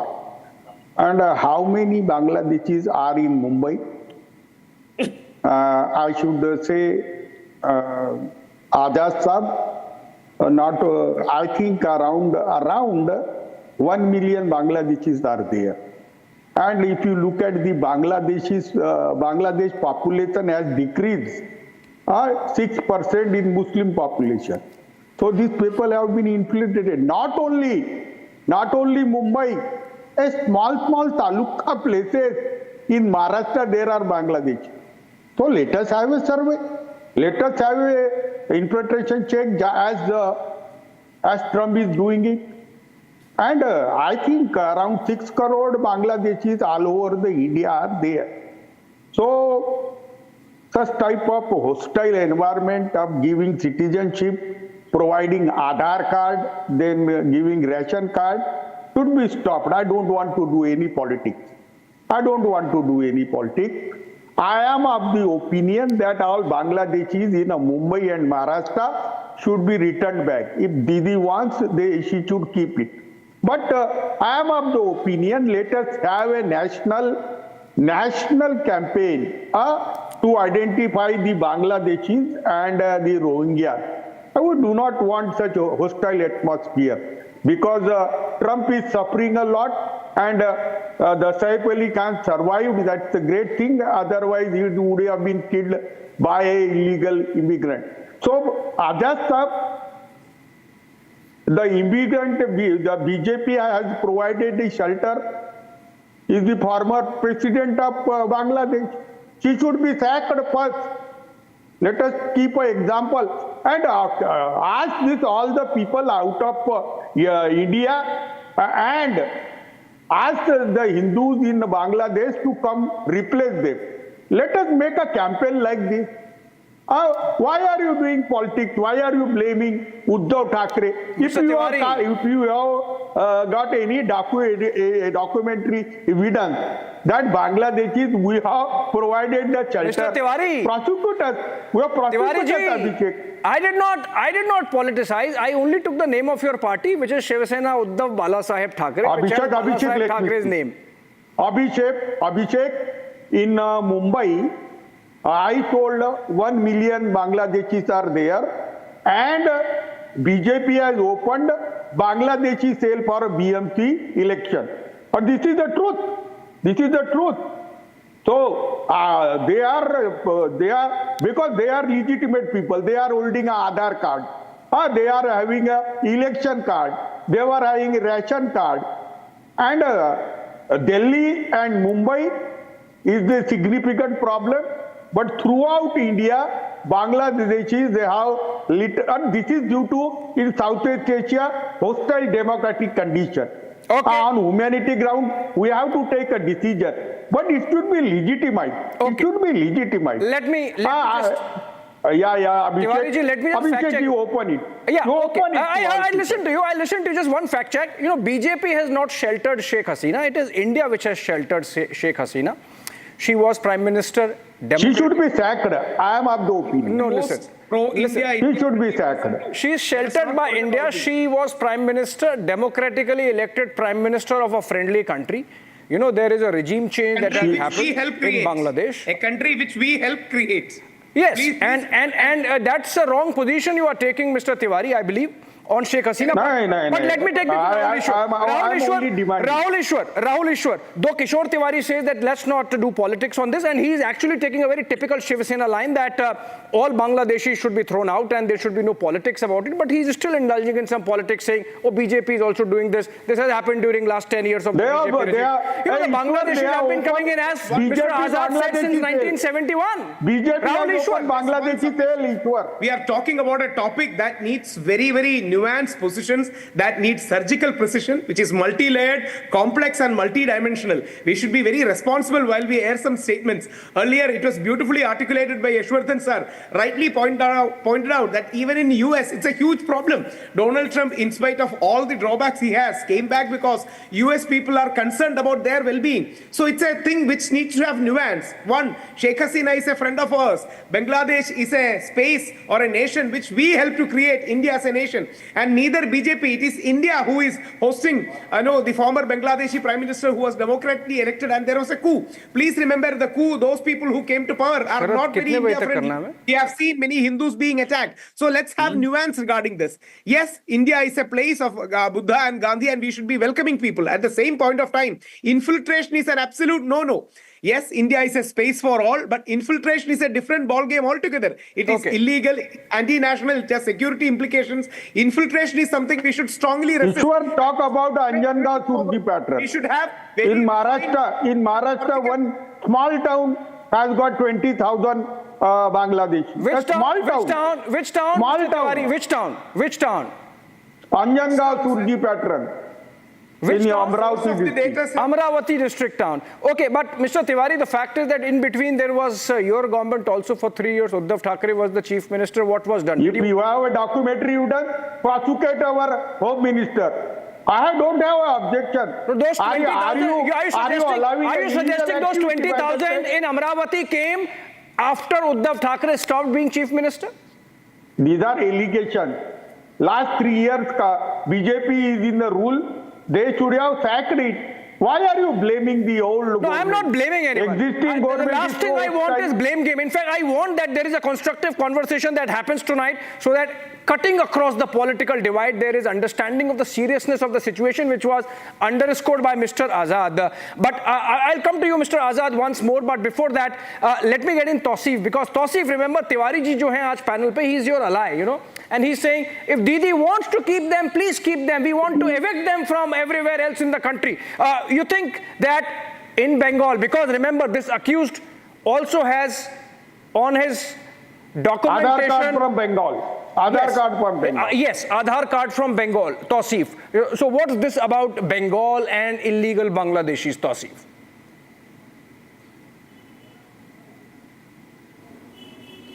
Look, right from when the trouble in Bangladesh started, the central government, the BJP central government has adopted one policy which Mamata Banerjee had very initially stated that she supports the decision of the center, she will not come in the way. However, in January, this month itself, Mamata Banerjee publicly said that BSF is allowing the murderers from Bangladesh to enter India. And that is where she has registered her protest. Okay. Whatever the approach of central government is, we cannot forget that the person who has been accused also has a name, Vijay Das. Yes. Police is very clear that his name is also Vijay Das, and that the police the preliminary report suggests that he is a Bangladeshi. So what is the central government, what is the Home Ministry doing, what is the BSF doing? You know, in the name of religious persecution, we cannot open our border and allow these goons and these murderers to come to our country. And religious persecution? What religious persecution? I mean, it is understandable initially India allowed. What religious persecution are you talking about? The one identified as the attacker. In the name of the one identified as attacker is Mohammad Shahzad. The one attacked is Saif Ali Khan. What religious persecution are you talking about? The dirty politics that for which we are paying price. What religious persecution are you talking about? The dirty politics that BJP government is doing and opening the border. Okay, it's not BJP government, and you have already blamed BSF, which is not the right thing to do. We have seen pictures coming in of the BSF Jawans and the vanguard of stopping these illegal Bangladeshis coming in. You know, and Tausif, maybe you are disconnected with your own people on the ground, because we have done just today. There's a question against Amit Shah. Tausif, listen. What is he doing? Tausif, listen. Just today we have done, our sister channel Republic Bangla has done a story. First of all, don't talk like a BJP spokesperson. No, I'm not. I'm not. It is even you and me, because no, I'm not defending the BJP. I'm defending the BSF. Listen to me. Do not talk like a. I am defending the BSF. BSF is not BJP. BJP spokesperson. I am not talking. You are getting irritated the moment I raise a question against the boss of BSF. What is BSF doing? No, I am not. I'm defending the BSF. I have to defend BSF. They are. Listen to me, Tausif. No. These goons are entering from Bangladesh and creating havoc in our country. Thank you so much for admitting that they are goons. We are not that they are delinquents. Please, that these are illegals. BJP spokesperson. See, I did not blame. Answer this. Tausif, listen. What is Amit Shah doing? Tausif, listen. Why BJP? I am coming to you. Listen, Tausif, listen. Tausif, listen. Mr. Azad has to go, Tausif. Crossing the border. I have to get a question to him once more before he leaves. Tausif, listen. I am not blaming Bengal. This person who has been arrested, his name is Vijay Das as well. Police has said it. Okay, now listen. You see, I am not blaming Bengal police. His name is Vijay Das as well. Okay, I'm coming to that. Just by changing the name, it is easy for anyone to cross the border. Okay, I'm coming to it. Has become so easy that they forge a document, they change a name, they keep a name Vijay Das, and they can enter India. And it happens in Bengal. Come to. And it happens in Bengal. How can they enter India? Okay, listen. What is our BSF? I don't want to blame Bengal. Policy? I don't want to blame Bengal. Tausif, don't get defensive. Tausif, don't get defensive. I am not blaming Bengal or Bengal police or even Mamata Didi, for God's sake. Guarding the border. Okay, listen. If I am not blaming Mamata Didi, then why I am questioning the role of Amit Shah. I am questioning the role of BSF. What are you saying? Okay, you are blaming, you are politicizing. I am still not. But listen, you see, I was defending the BSF because just a while back in the opening comments, Mr. Yashovardhan Azad, who's an experienced person, you're talking about MHA, he has been in the MHA. He knows the insides of this system. He knows how it works. You know, from the time that somebody illegally enters any part of the border, not just Bangladesh and Bengal. Yes, how it works. But anyway, they opened the border. So listen, okay, now, you see the point is. Just when the trouble started in Bangladesh, they opened the border. Okay, now that's a political blame you are putting in. I'm not getting into it. I'm saying it's a national security question. I was defending the BSF. They are doing fantastic job. And in that context. How else are they coming? Please explain. I was quoting. Where are they coming from? That an expert like Mr. Azad would explain. But just a point I was making that today only we have done a story from Bengal on the ground where along with the BSF Jawans, the local people there, the citizens, the residents of Bengal, your state, Bengalis, they are working in a manner that they can stop this infiltration. The man arrested, his name is also Vijay Das. Just by changing I'm coming to that.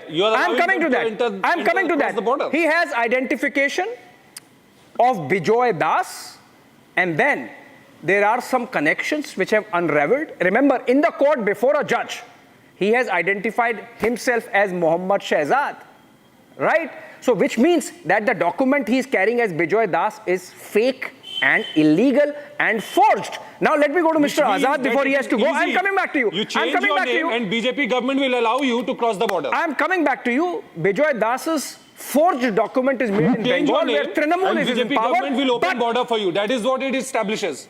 अरे बाबा आधार card तो border पे नहीं बनता है ना आधार card तो बंगाल में बना है but anyway I am still not politicising I would want not to but Mr. Azad, you see, the fact of the matter is that, again, ultimately it comes down to BSF guarding the borders. And as Saif said, that from BSF Jawan at the border to the MHA and the Home Minister, how is the system working that these people are coming in? Bijoy Das, alias Mohammad Shehzad, has not come in recently. He has been around for about 5-7 years, of which about 5-7 months or 8 months have been in Mumbai, which means he has been freely moving around the country. He is an illegal. He has managed to get those documents. You were talking about, getting EPIC or the voter card or the ration card. But the fact is, once one document is had, maybe just a mobile number, and then you can manage everything. And it's not just about Bengal. Maybe Bengal is the entry port for majority of illegal Bangladeshis, but maybe Assam, maybe Tripura, other places. So Mr. Azad, something needs to be done. See, as I told you earlier, this trickle of immigration which is coming, this infiltration or whatever you want to call it, illegal immigration, has been started in the 1970s, and this process has been on. And in the entire setup which we have, there are, of course, touts on both sides. They make cards. They make, in fact, there are women putting sindoor and, disguising themselves and then also coming this side. This has also happened. Now, the question is, when they are coming this side, there are institutional mechanisms. For example, I'll tell you, a particular place where this cattle is being exported. This is being put across the border for the last 350 years. And the villagers there say that the country has now been divided, but this has been our tradition for the last 300 or 400 years. What I'm trying to say is, even the best army, the best border force will not be able to stop immigration completely.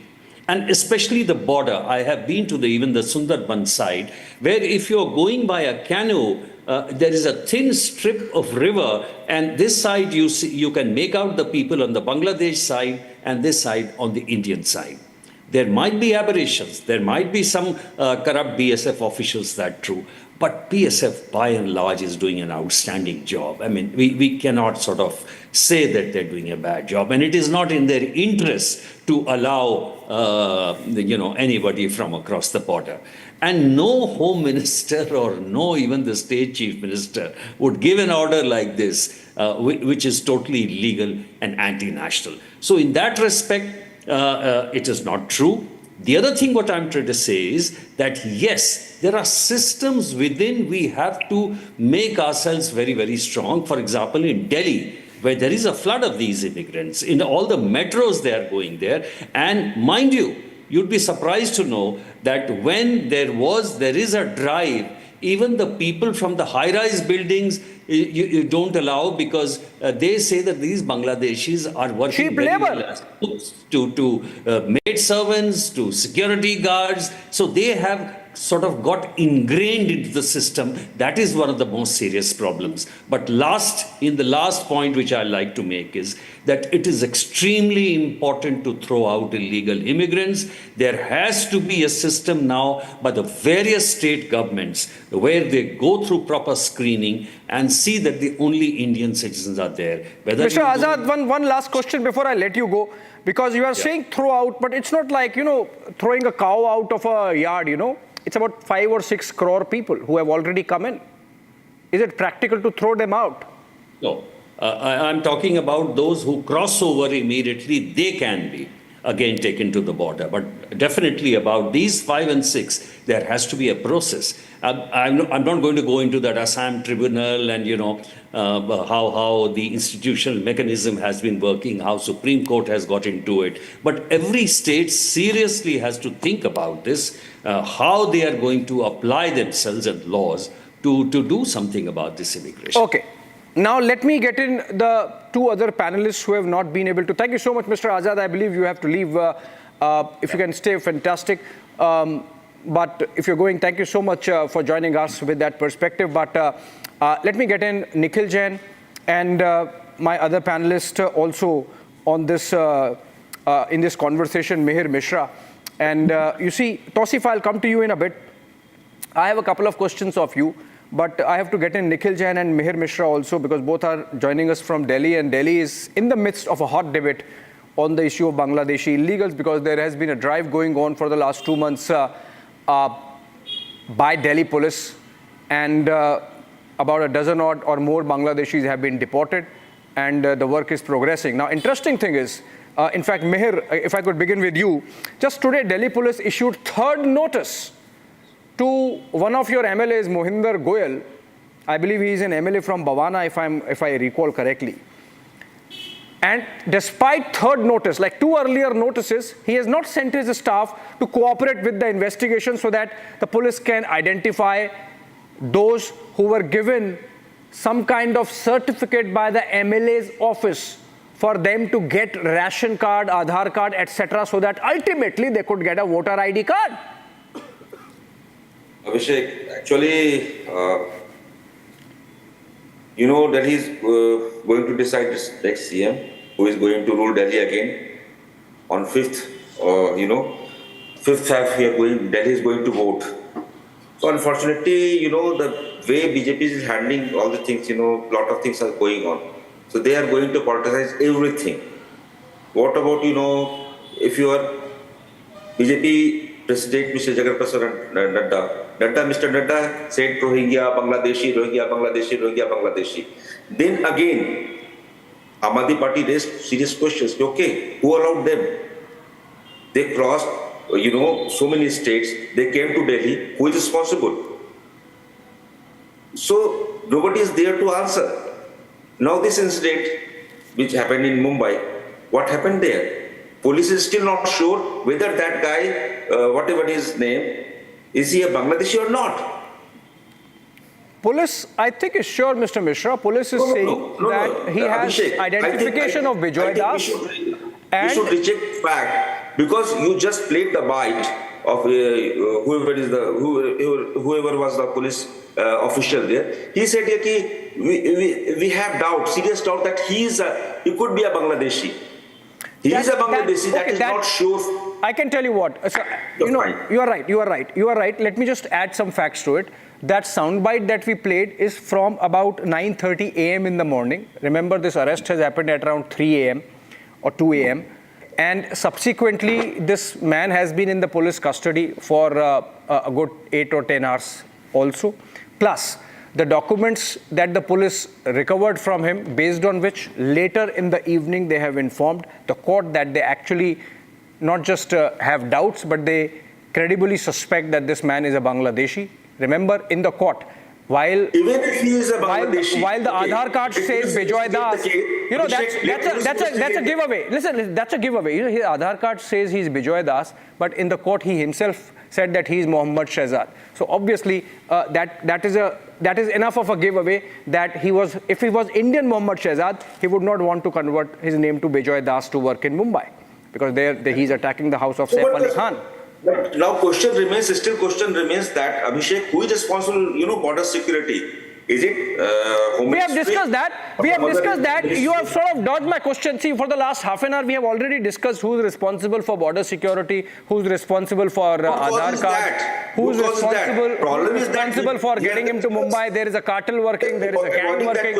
No, my question was about Mohinder Goyal. Can you answer that? No, my question was about the Aam Aadmi Party MLA Mohinder Goyal, who is refusing to cooperate with. Mohinder Goyal is responsible. He's refusing to cooperate with the Delhi police. 3 notices sent to him. He's not sending his staff to answer some questions of the Delhi police. Home Ministry has no answers. Home Minister has no answers. Arey Baba, before you reach the Home Minister, at least speak to the DCP of the area who's petitioning the Aam Aadmi Party MLA for an answer as to by what system, by what mechanism have they given these certificates to these people, which the Delhi police suspects them to be Bangladeshis, for getting a ration card or an Aadhaar card. That is different, and the Delhi situation is very different actually. You cannot connect the dots actually. They are 2 separate cases, Abhishek. You need to understand that also. No, I'm not understanding. Abhishek, should I add something? Tiwari ji, I'm coming to you. Please explain, Mr. Mishra. What are you trying to make me understand? I want to make you understand that the incident which happened in Mumbai, that is different. And I did not even ask anything about Mumbai to you. I said we have discussed Mumbai for about 40 minutes now. I am discussing Delhi now. Let me get Nikhil Jain in this. Nikhil, I really wish we can rise above, those political affiliations, and can we take a nationalistic, holistic view of what is happening, what is ailing, but for the fact that this is Saif Ali Khan, such a big star who has been attacked right inside his residence. There is a clear crime story, and then there is a larger story which I am focusing on tonight. The crime story we have discussed with all its aspects, with all the lapses, with the fact that there are loopholes in the story of the victim himself and his family. Remember, things are not really adding up insofar as what the victim family of Saif Ali Khan is telling, as also, of course, the police. But the fact of the matter is, Nikhil Jain, that if this suspect is a Bangladeshi national, then we are looking at a more serious situation. And in the context of Delhi, we have seen resistance coming in from the Aam Aadmi Party on the issue of deporting whatever number of illegal Bangladeshis Delhi police has been nabbing. Abhishek, I've been very silent on the debate for the past 40 minutes. I hope I get to speak a minute and a half without any interjections. There are a number of points I want to set in place. And I'm going to take a very fair perspective. I'm not trying to don the Congress hat, the BJP hat, Aam Aadmi Party hat, anything. I'm just putting the facts in perspective. So first of all, when we talked about the nuances and lapses in the crime itself, what I remember was Mr. Azad very conveniently shifting the blame on some private security guards of a private residential complex, on some people, on somebody, instead of talking about the fact that the law and order in any state is the responsibility of the police, in which, in the case of Maharashtra, where Saif Ali Khan seems to does reside, it is the Home Minister of Maharashtra, who happens to also be the Chief Minister, Devendra Fadnavis, the BJP leader. When we talk about borders being infiltrated, border security comes under the Ministry of Home Affairs of the Government of India. That is Amit Shah, BJP again. We are now talking about the fact that the person who's attacked Saif Ali Khan, first identified as Bijoy Das, which seemingly is a Hindu name, but now later on went in court and identified himself as a Bangladeshi Muslim. How did he get that Aadhaar card? That is again under the Government of India, the BJP.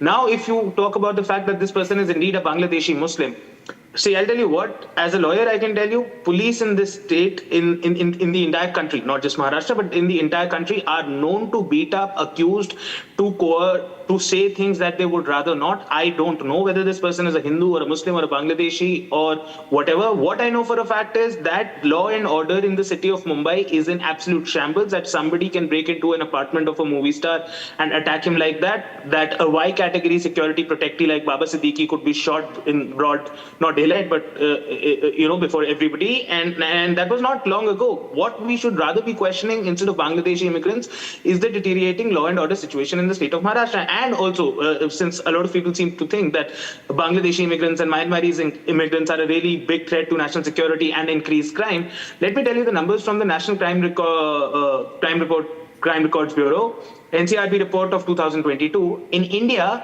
0.036% of crimes are committed by foreigners. That includes all countries, all sorts of crimes. Most of them, by the way, are drug crimes. Now, my friend Tausif, I can see him nodding his head in disagreement, but if he's saying that NCRB, which again comes under the Government of India, Home Ministry, is lying, then I'm not sure what to say. Now, in terms of borders and how porous our borders are, let me tell you one last fact before I end. One last fact before I end. India shares a 4,100-kilometer border with Bangladesh. Abhishek, I would like to have it. I'm coming to you, Mr. Tiwari. I'm coming to you. Other than West Bengal, all of them being ruled by the NDA or the BJP. Myanmar ke saath we have 1,643 kilometers of border. All of these states are ruled by the BJP or the NDA. So if there is anybody to blame from any angle, it is the BJP. I don't know how they are trying to skirt the blame and put it on some Bangladeshi or Myanmari. Okay, you got your 1.5 minutes, but you very smartly used it to sort of weave in a narrative that, if at all infiltration is happening, it is all to be blamed at the doors of the BJP. And you began by saying that it is not to be politicized, but you did exactly that. But Mr. Tiwari, see, you want to come in. I'm again trying to retrieve it from politicization, but unfortunately, I'm not succeeding. You wanted to come in, Mr. Tiwari. Yeah, if you look at the economical condition and political instability in Bangladesh, Pakistan, Afghanistan, Nepal, and Myanmar and Sri Lanka, there has been a lot of immigration, illegal immigration, and total immigration will be around 12 crore. And this is the fact. So India has to protect themselves. How you allow such hostile condition to work? So we have been here to discuss this national issue because of the Saif Ali Khan's that accused is a Bangladeshi. So there have a larger discussion. So there should be a mode of giving unique identification with much more in-depth inquiry.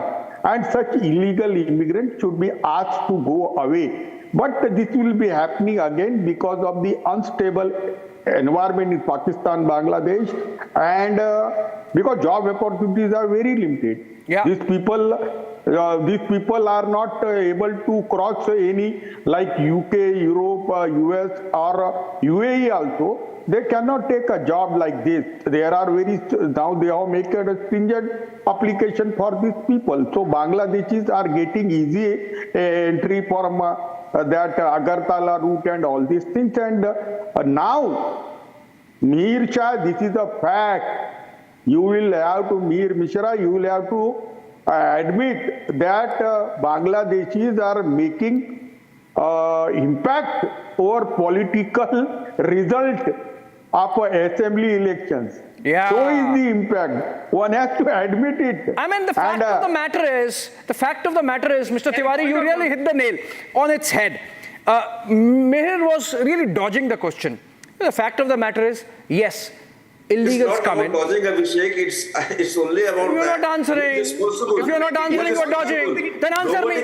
Answer me. Why is Mohinder Goyal not cooperating with Delhi police? Give a straight answer.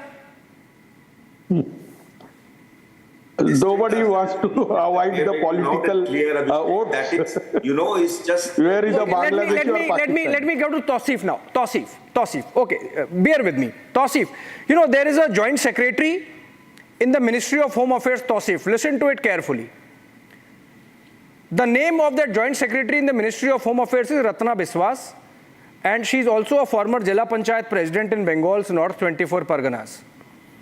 And on November 25 or 23 of 2023, she said, she was heard in a tape saying, many Bangladeshis live in this area. If those who have come here from Bangladesh face issues in getting their names on the voter list, they should contact Zakir Bhai. Zakir Bhai seems to be some deputy secretary in the Ministry of Home Affairs. Of course, he's also the local Panchayat Samiti leader. So, if I want to politicize, I can politicize it that way. That fine, illegal Bangladeshis are living, but who's giving them voter ID cards? The political parties.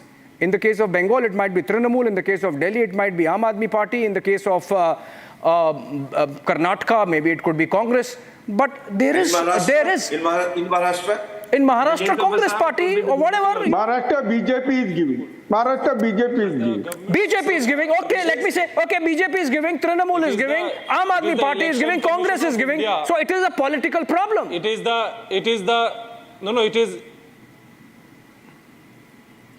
Yes, Tausif. It is the Election Commission of India which issues the voter ID card, which is controlled by the central government, not by Trinamool.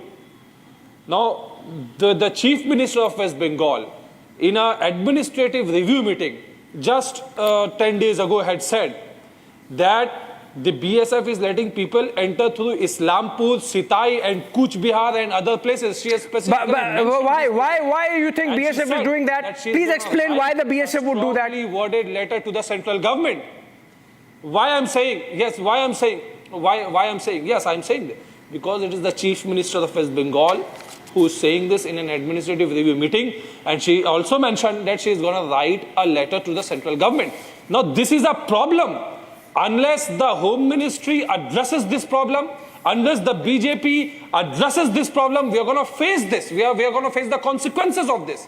Therefore, for God's sake, I say, please do not do any politics over this, which means first accept that there is a problem and then you work on the solution. As simple as that. Just by changing a name anyone can cross the border because the government of India perhaps has a soft approach towards them in the name of the troubles in Bangladesh in the recent days.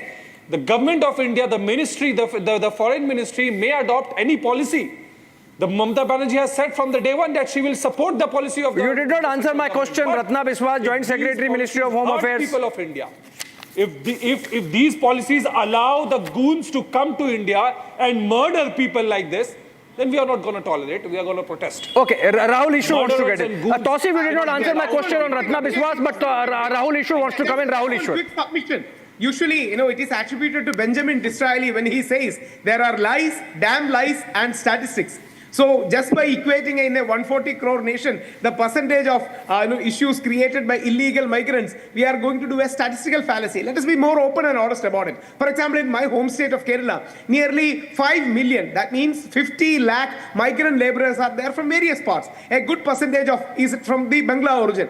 But they are well integrated into society. Our Kerala government takes care of them, take notes of them, has some documentation. So yes, we need to have those people who are good people document their way, but we shouldn't let goons come in. We shouldn't let antisocial elements come in. So we need to have a calibrated approach. This approach is missing. So beyond politics, it's up to the various governments, including the West Bengal, including the government of India, including policy makers to sit together and formulate a plan so that we avoid the unnecessary elements. At the same point of time, we open our hearts to all, but not to be contaminated by anybody coming from outside. Abhishek, I want to add one kind of a mature approach. Okay. Mr. Tiwari. Abhishek, Tausif, Ishwar and Mihir and Nikhil both. I think having seen the seriousness of the issue, I suggest that Bangladesh, Burma, Nepal, Sri Lanka and Pakistan, Afghanistan should be merged with India only. Because that is the only solution that the Akhanda Bharat will solve this problem. Because we might have Akhanda Bharat, but Mr. Tiwari, Shiv Sena would not be winning the way it wins in whatever pockets it still wins, But the BJP would want that because that will probably be a 50% Muslim nation if indeed we have an Akhanda Bharat. No, but on a serious note, you see, Nikhil, the fact of the matter is that the manner in which this was dangerously sought to be politicized, the issue of attack on Saif Ali Khan, from earlier the Congress party picking it up, trying to couch it in a law and order situation, but giving opportunity to the likes of Fawad Chaudhry in Pakistan to say, Muslim Bollywood star is being targeted. Earlier Salman Khan was targeted. This is something which is sinister. This is something which needs to be tackled. And, you just can't be politicizing it the way you did, Nikhil, just a while back. Abhishek, it has to be. If I don't hold my police and my government accountable for law and order in my city, who do I hold accountable? Do I hold accountable Abhishek Kapoor because he's talking about it? Or do I hold account Sheikh Hasina who's sitting in a Lutyens bungalow by the pleasure of the Would you not hold to account people who are making those voter ID cards for these people? I mean, can we hold accountable the person who facilitated Mohammad Shehzad to get an Aadhaar card in the name of Bijoy Das in wherever in Bengal? Who runs the Aadhaar department, Abhishek? It is the government of India. And again, my problem is primarily with the fact that somebody has been stabbed inside their house. I would have been as enraged about it as I am right now had it been an Indian citizen who did it. Had it been some Bangladeshi immigrant, had it been a Myanmari immigrant, I don't care about that. What I care about is the fact that people in my city, in my state, in my country are not safe. And that falls squarely on the BJP. Maybe we can begin with Mohinder Goyal, the Aam Aadmi Party MLA. It would be a good beginning if the Aam Aadmi Party MLA responds to the third notice that the Delhi police has sent him and cooperates with the investigation, even if we send those 5 or 10 Bangladeshis or Rohingyas back, deport them. It would be some movement forward. The elections. That's why this all kind of allegations. I am inviting Mr. Mohinder Goyal to come and have a conversation with me. It's not about targeting anyone. I'm just purely going by the Delhi police notice and the fact that it has been given third time. I have run out of time. I have myself run out of time on this. Thank you so much, Tausif. Thank you so much, Nikhil Jain. Thank you so much, Rahul Ishwar. Thank you so much, Mr. Tiwari. And of course, Meher for joining us in this conversation as we come to the end of this news wheel, let's record and summarize with Note Assist using Galaxy AI on Samsung Galaxy Z Fold 6.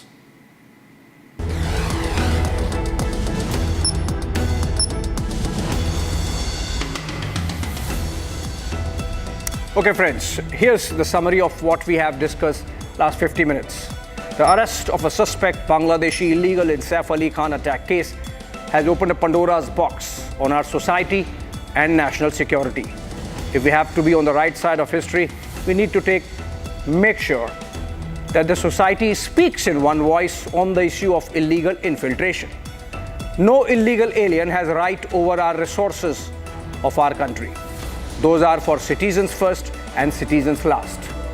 Let there be no politics on this issue. And let's have a national register of citizens to make sure no illegal Bangladeshi can live in India anymore.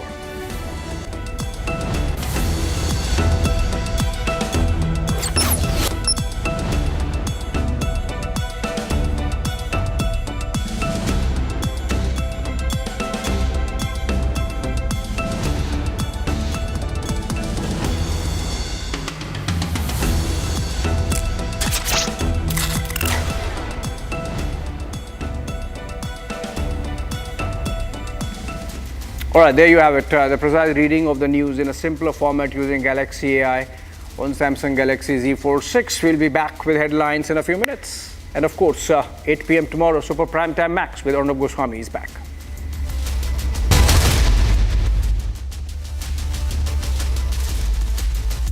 उस दिन sunset देखने छज्जे पे चढ़ा, टूट गया। हाँ, तो किसने बोला घर की दीवार पे रॉक क्लाइंबिंग करने को? सफीना बदतमीजी। समझ गया। मेरे पास आप दोनों की प्रॉब्लम की मेडिसिन है। इसको घर पे लगाओगे तो शादी का तो पता नहीं, पर घर पक्का नहीं टूटेगा। रुंगटा नहीं तो घर स्ट्रॉन्ग नहीं। रुंगटा स्टील TMT बार एकदम solid. Amity has been ranked India's #1 private university in the recently released Education World Rankings. A testimony to Amity's globally benchmarked standards in education.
Bite on the rundown.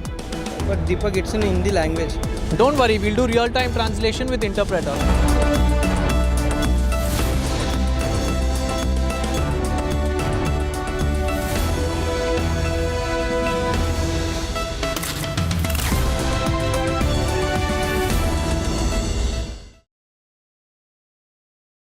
इसको घर पे लगाओगे तो शादी का तो पता नहीं, पर घर पक्का नहीं टूटेगा। रुंगटा नहीं तो घर स्ट्रॉन्ग नहीं। रुंगटा स्टील TMT बार एकदम solid.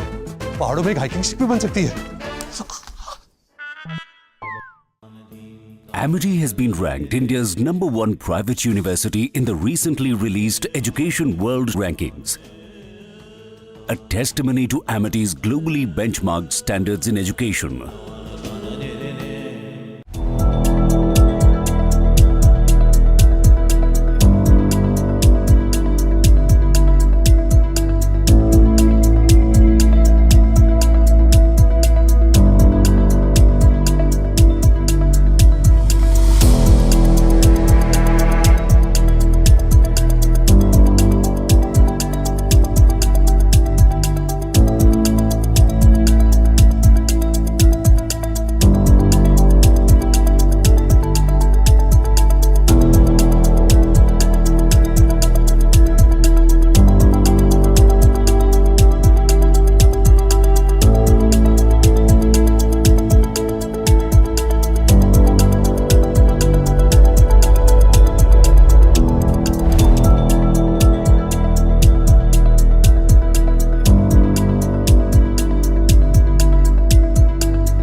Fire breaks out at Mahakumbh Mela, tents caught on fire. Fire brought under control. No loss of life reported.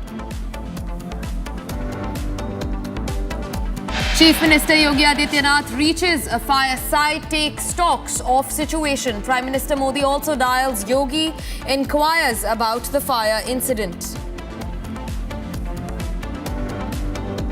The accused in Saif Ali Khan's stabbing case has been sent to a 5-day police custody. Court suggests international conspiracy.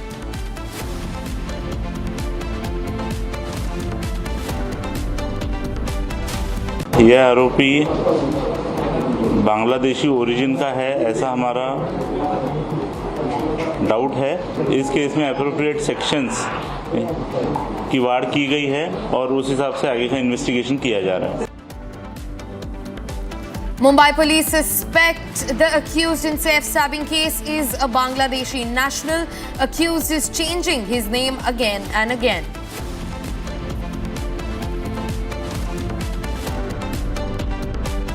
Bharatiya Janata party चुनाव की अपनी हार की बौखलाहट से अब अरविंद केजरीवाल जी की जान लेने तक उतर आई है। After alleged attack on Kejriwal's convoy, Delhi Chief Minister Atishi alleged that BJP wants to kill Kejriwal. BJP hits back, says AAP peddling fake narrative.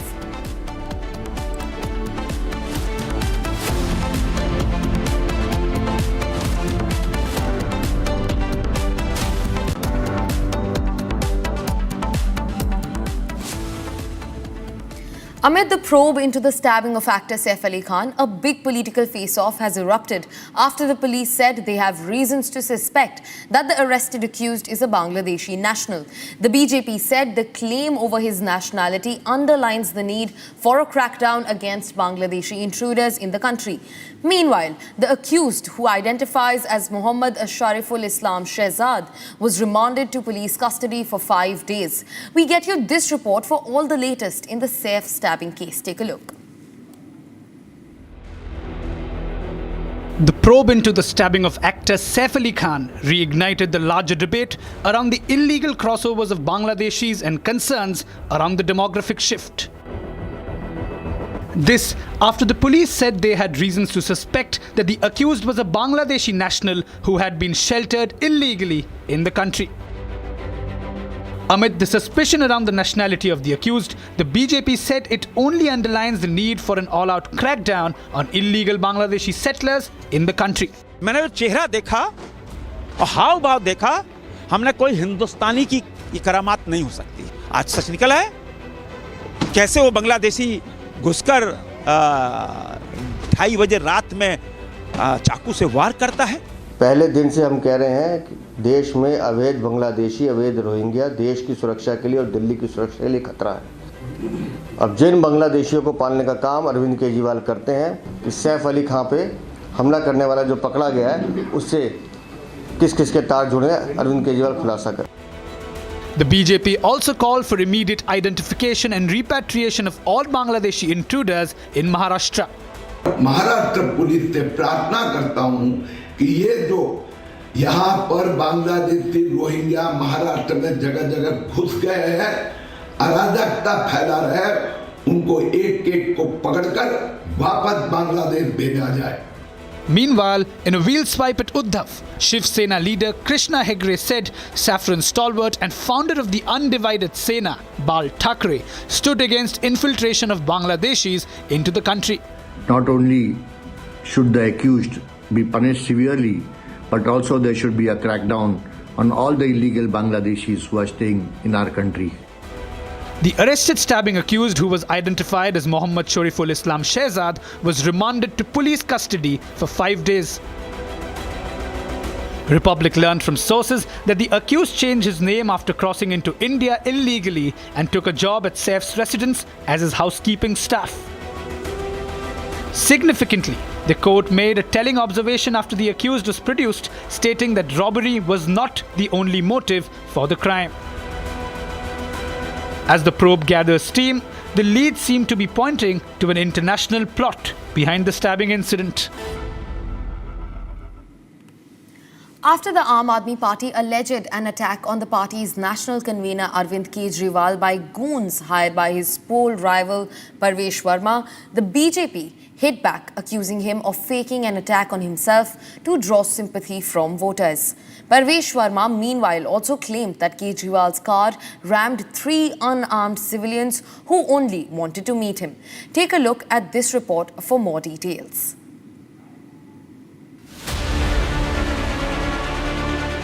The Aam Aadmi Party and the BJP came out throwing punches at each other a day after the alleged attack on Arvind Kejriwal. Addressing a press conference earlier today, Delhi Chief Minister Atishi claimed that the BJP sent goons to kill the AAP national convener going into the Delhi Assembly polls. हमला हुआ, Bharatiya Janata party के गुंडों द्वारा हमला हुआ। सबने video देखा और इतने बड़े पत्थर से उनकी गाड़ी को मारा गया कि अगर वो किसी को लग जाता तो वो जानलेवा हो सकता। Not stopping at this, Atishi, who is seeking a fresh term from the prestigious Kalkaji Assembly segment, said the goons who attacked Kejriwal's car were no ordinary BJP supporters but wanted in murder cases. ये Bharatiya Janata party के सधे हुए गुंडे, सधे हुए criminals हैं और अगर ऐसे लोगों को अरविंद केजरीवाल जी पे हमला करने के लिए भेजा गया, जिन पर डकैती और मर्डर और कल्पेबल होमिसाइड के चार्जेस हैं, तो ये बिल्कुल साफ है कि भारतीय जनता पार्टी चुनाव की अपनी हार की बौखलाहट से अब अरविंद केजरीवाल जी की जान लेने तक उतर आई है। Dismissing the AAP charge, veteran BJP leader RP Singh accused Kejriwal of faking an attack on himself in a desperate ploy to evoke sympathy from voters. उस वीडियो में यह भी दिखता है कि ड्राइवर ने पहले ब्रेक लगाई, फिर किसी ने कहा उसको कि आप गाड़ी चलाओ। उस गाड़ी में अरविंद केजरीवाल बैठे थे और दो लोगों पर, दो भाजपा के कार्यकर्ताओं पर गाड़ी चढ़ गई। अभी दिखता है कि सत्ता दिमाग में चढ़ गई है और उसके चलते हुए अब दिल्ली के युवकों को भी रोंदा जा रहा है। अपेक्षा करते हैं पुलिस पूरी जांच करेगी। मुझे जानकारी मिली कि उनको हॉस्पिटल में दाखिल किया गया है। पुलिस पूरी जांच करेगी, उनकी MLC कराएगी और जो भी लोग दोषी हैं उनको सजा मिलेगी, उनको सजा मिलनी चाहिए। Meanwhile, countering the AAP charge, Parvesh Verma, Kejriwal's BJP rival from the New Delhi seat, claimed that his car rammed 3 jobless youth who wanted to meet him. CM की गाड़ी, जो यहाँ के आरोपी हैं पूर्व मुख्यमंत्री, उनकी खुद की गाड़ी ने तीनों को टक्कर मारी, जिस गाड़ी में अरविंद केजरीवाल खुद बैठा था। और तीनों लड़कों ने एक ही स्टेटमेंट दी है कि जब वो ड्राइवर ने देखा कि हम उनकी गाड़ी के आगे हैं तो ड्राइवर ने ब्रेक मार दिया था, मगर उसके बाद अरविंद केजरीवाल ने इशारा किया कि गाड़ी चढ़ा दो। उसके इशारा करने के बाद में ड्राइवर ने गाड़ी को आगे चढ़ाया और तीनों को पैर में चोट लगी। Citing a statement by one of the injured youth in hospital, Verma said the youth merely wanted to speak to Kejriwal, but he motioned his driver to drive on. He said Kejriwal's driver slammed the brake after the youth approached his vehicle, but the former chief minister asked his driver to keep moving. पहले driver ने break मारा था, लेकिन जब हम तीनों खड़े हुए थे ना, फिर ड्राइवर को वहाँ से इशारा दिया गया। जब ड्राइवर ने हमारे ऊपर दोबारा रेस देके गाड़ी चलाई हमारे, तब जाके रोहित भाई हम तीनों। नहीं सर, हमने कुछ भी नहीं करा। मैं गया था वहाँ पर, रोहित भाई थे, हम अपना अंचल लेने गए थे, मेरे को नौकरी की बात करनी थी, तो इतने में उन्होंने बातचीत कुछ नहीं करी। हमने गाड़ी रोकी थी, इतने में उसको ड्राइवर ने गाड़ी चुका दी हमारी। Meanwhile, one of the injured youth claimed they were hit deliberately. Even as the battle for Delhi gets ugly and charges fly thick and fast from the two warring camps, the big question is, will the AAP's latest attack claim on Kejriwal wash with voters? While we keep tracking the latest from the National Capital Assembly elections for you, let's also get you a quick check on news from across Bharat in just 2 minutes. Take a look. Olympian shooter Manu Bhakar's grandmother and uncle died in a road accident today. The accident reportedly took place around 9 a.m. on Sunday at the Mahendragarh bypass road when the scooter that Bhakar's relatives were travelling was hit by an SUV. Bhakar's grandmother and uncle died on the spot. The car driver fled the scene after the accident. Mumbai police caught 5-day police custody of the accused in the Saif stabbing case. The arrested accused was identified as Mohammad Shariful Islam Shehzad, a Bangladeshi national. Significantly, the holiday court observed that robbery was not the only motive behind the stabbing incident. Remand में police ने ऐसा बताया है कि वो बांग्लादेशी है, इसके लिए उनको लग रहा है इंटरनेशनल। परिवार के लोग कहाँ पर है? यहीं पे है। कहाँ पर? क्या किसी ने आपसे संपर्क किया है? कितने सालों से वो यहाँ पर रह रहा है? उनके जो पर्सन हैं, जो उनको करना चाहते हैं, उन्होंने मुझे संपर्क किया है। संपर्क करके मैंने आगे उनका सब। Over 1,500 nominations have been filed for the assembly elections on 70 constituencies of Delhi, scheduled to be held on the 5th of February, according to Election Commission of India. Nomination papers have been filed by 981 candidates for 70 seats of the Delhi Assembly. A release quoted Delhi's chief electoral officer as saying a total of 680 nomination papers were filed on the last day, which was on the 17th of January. The Bangalore Metro Rail Corporation Limited is all set to go for a significant fare hike, citing increasing operational costs. According to BMRCL sources, the hike would be somewhere between 30 to 40%. This comes close to the heels of the State Transport Department increasing bus fares by 15% across all categories.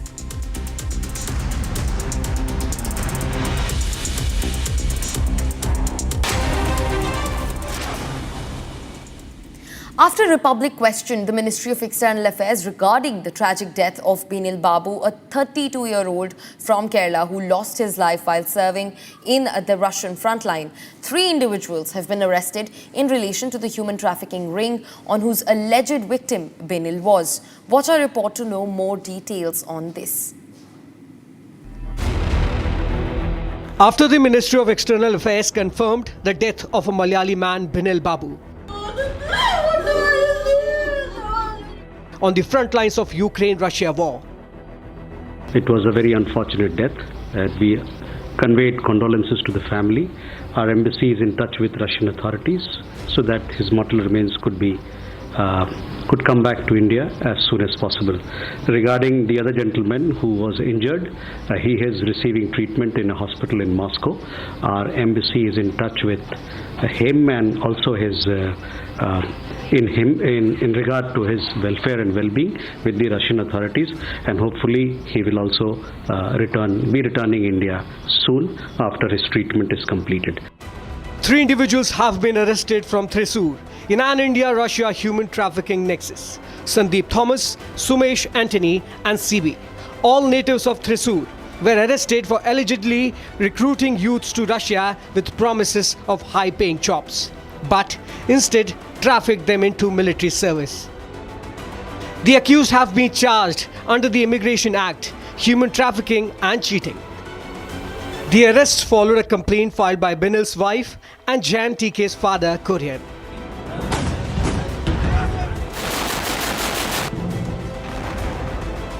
Binil and Jan travelled to Russia with the hope of working as electricians and plumbers. However, upon arrival, their Indian passports were confiscated and they were subsequently deployed to the war zones as part of the Russian military support service. Binil lost his life despite several appeals to consulate, while Jan is undergoing medical treatment in Moscow after getting injured in the war. What remains of Binil are now his mortal remains that his family has been requesting and begging the MEA to bring back.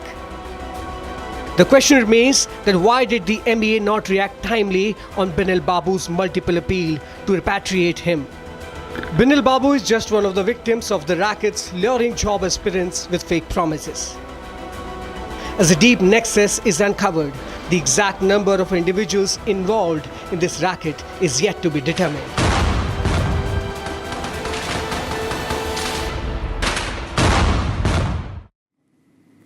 After declaring a war on the Indian state, Congress leader Rahul Gandhi found himself in the throes of yet another controversy. This comes after a video clip from a Congress event in Patna purportedly showed Rahul waving at party supporters while the national anthem was playing in the background. Take a look at this report. Not for the first time, Congress leader Rahul Gandhi has hit the headlines for all the wrong reasons. The BJP has shared a video where the opposition leader in the Lok Sabha is purportedly seen waving at Congress supporters while the national anthem is being played in the background. The purported clip is from a Congress event in Patna. The BJP came out all guns blazing at Rahul, saying that attacking and denigrating symbols of national identity and pride has now become a habit with him. Bharat के संविधान का अपमान, भारत की सेना का अपमान, भारत के map का अपमान, भारत के तिरंगे का अपमान और अब भारत के नेशनल एंथम का अपमान, यही राहुल गांधी की पहचान। जिस प्रकार से राहुल गांधी ने नेशनल एंथम को इंसल्ट किया है, ये कोई पहली बार नहीं है, ना ये आखिरी बार है, पर ये उनकी मानसिकता दर्शाती है। अभी तो उन्होंने कहा I am fighting Indian state. Indian state मतलब क्या? इंडिया की इंस्टीट्यूशंस जिसके खिलाफ वो अनर्गल बातें विदेशी धरती पर करते हैं। The Congress, meanwhile, came out in Rahul's support while dismissing the BJP's charges. The latest controversy comes close on the heels of the firestorm over Rahul's remark at the opening of the new Congress headquarters that he was at war against the Indian state. If you believe that we are fighting a political organization called the BJP, that we are fighting a political organization called the RSS, you have not understood what is going on. The BJP and the RSS have captured every single institution of our country. We are now fighting the BJP, the RSS, and the Indian state itself.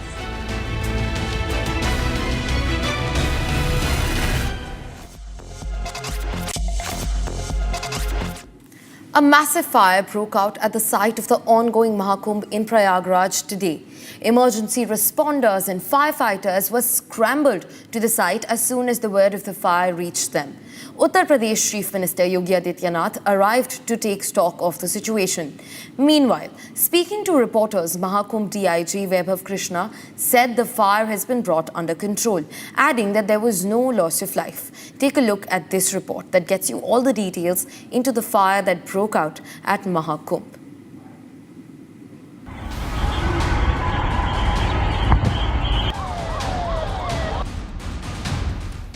Panic-gripped devotees after a massive fire broke out at the Mahakumbh Mela in Prayagraj today. The fire broke out at Sector 19 of the tent city in Prayagraj and soon got bigger. Dramatic visuals showed leaping flames engulfing several tents before firefighters rushed in to launch dousing operations. Visuals also showed devotees and seeds being moved to safety as firefighters and emergency responders battled the blaze. Initial probes suggest that a cylinder blast may have caused the fire. Speaking to the reporters, Mahakumbh DIG Vaibhav Krishnan said there was no loss of life in the fire, adding that the blaze was now under control. There is no loss of life. Loss of property has been there. Kitna hai? It is being surveyed, and there is no loss of life. There is no injury as of now. But we are surveying the area, whole area. Karan kya hai? We will find out in the inquiry. Abhi, for the time being, our priority is that everyone is safe. According to eyewitness accounts, 70 to 80 huts and 18 tents were gutted in the fire. According to officials, 15 fire tenders were pressed into service to douse the leaping flames. Meanwhile, Uttar Pradesh Chief Minister Yogi Adityanath arrived at the scene to take stock of the situation. यहाँ जो camp थे वो जल करके खाक हो गए हैं। हालांकि जान माल के कोई नुकसान की खबर नहीं है। मुख्यमंत्री योगी आदित्यनाथ खुद यहाँ पर पहुंचे हुए थे और यहाँ पर पहुंच करके उन्होंने जायजा लिया, क्योंकि मुख्यमंत्री योगी आदित्यनाथ का आज यहाँ पर दौरा था और ऐसे में सीएम जब यहाँ पर पहुंचे हुए थे प्रयागराज में, तो उन्होंने यहाँ पर आकर के भी स्थिति जानी है कि आखिरकार क्या हुआ, कैसे हुआ, आग पर काबू पा लिया गया है। हर तरफ आपको सिर्फ और सिर्फ एसडीआरएफ और एनडीआरएफ की जो टीमें हैं वो नजर आएंगी मुस्तैदी। Prime Minister Narendra Modi also dialed CM Yogi to inquire about the blaze. The fire has been brought under control now, and there has been no loss of life reported yet.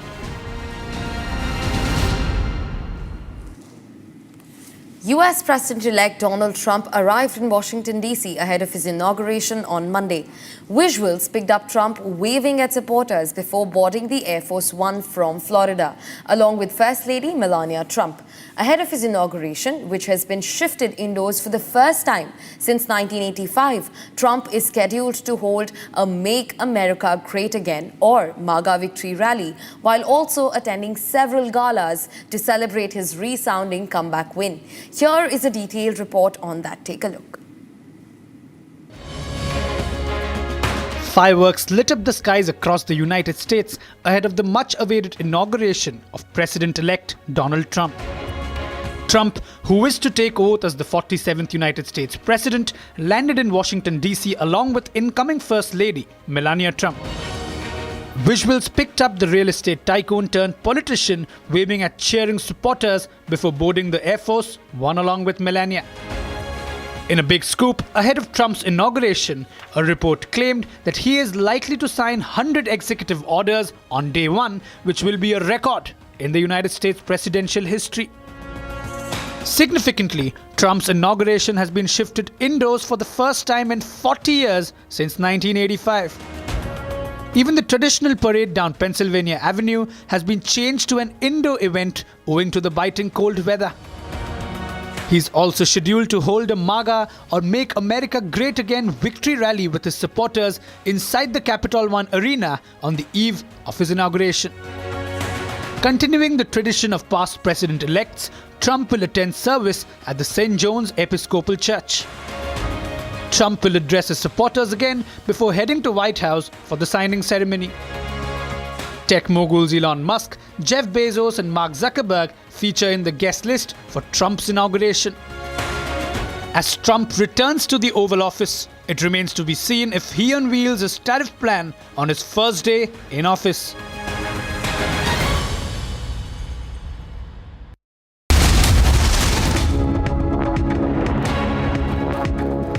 इसको घर पे लगाओगे तो शादी का तो पता नहीं, पर घर पक्का नहीं टूटेगा। रुंगटा नहीं तो घर स्ट्रॉन्ग नहीं। रुंगटा स्टील TMT बार एकदम सॉलिड। पहाड़ों में एक हाइकिंग शिप भी बन सकती है।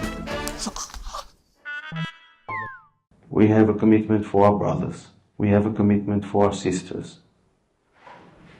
We done our utmost and we brought home the majority of the hostages. But 98 of them are still there.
The new year with Creta Electric. With driving range up to 473 kilometers per full charge. 0 to 100 kilometers per hour in 7.9 seconds. Fast DC charging in just 58 minutes.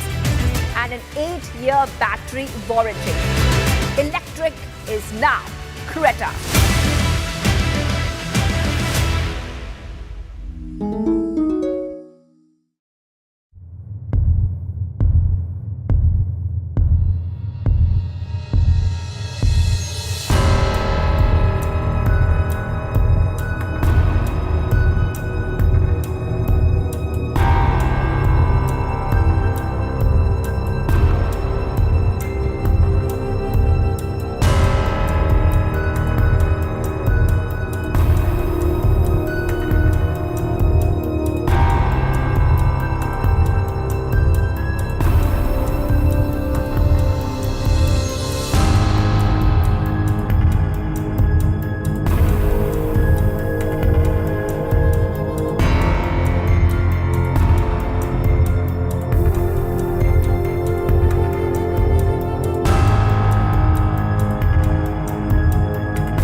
We have a commitment for our brothers. We have a commitment for our sisters.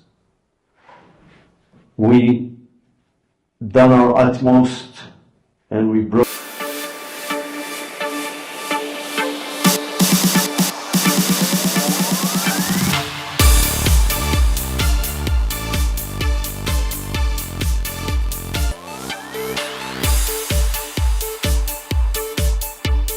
Customer is looking more at body styling of cars which are more SUV and crossover driven than what was the case in the past. But next 10 years are ours. So the market is going to grow exponentially and it'll explode.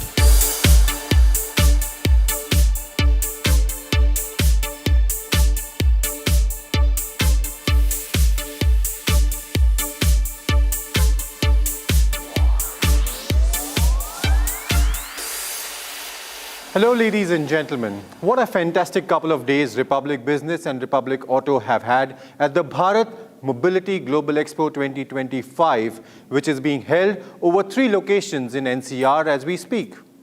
What's been put together this year, from the exhibits to the aspirations to the footfall, has been mind-blowing.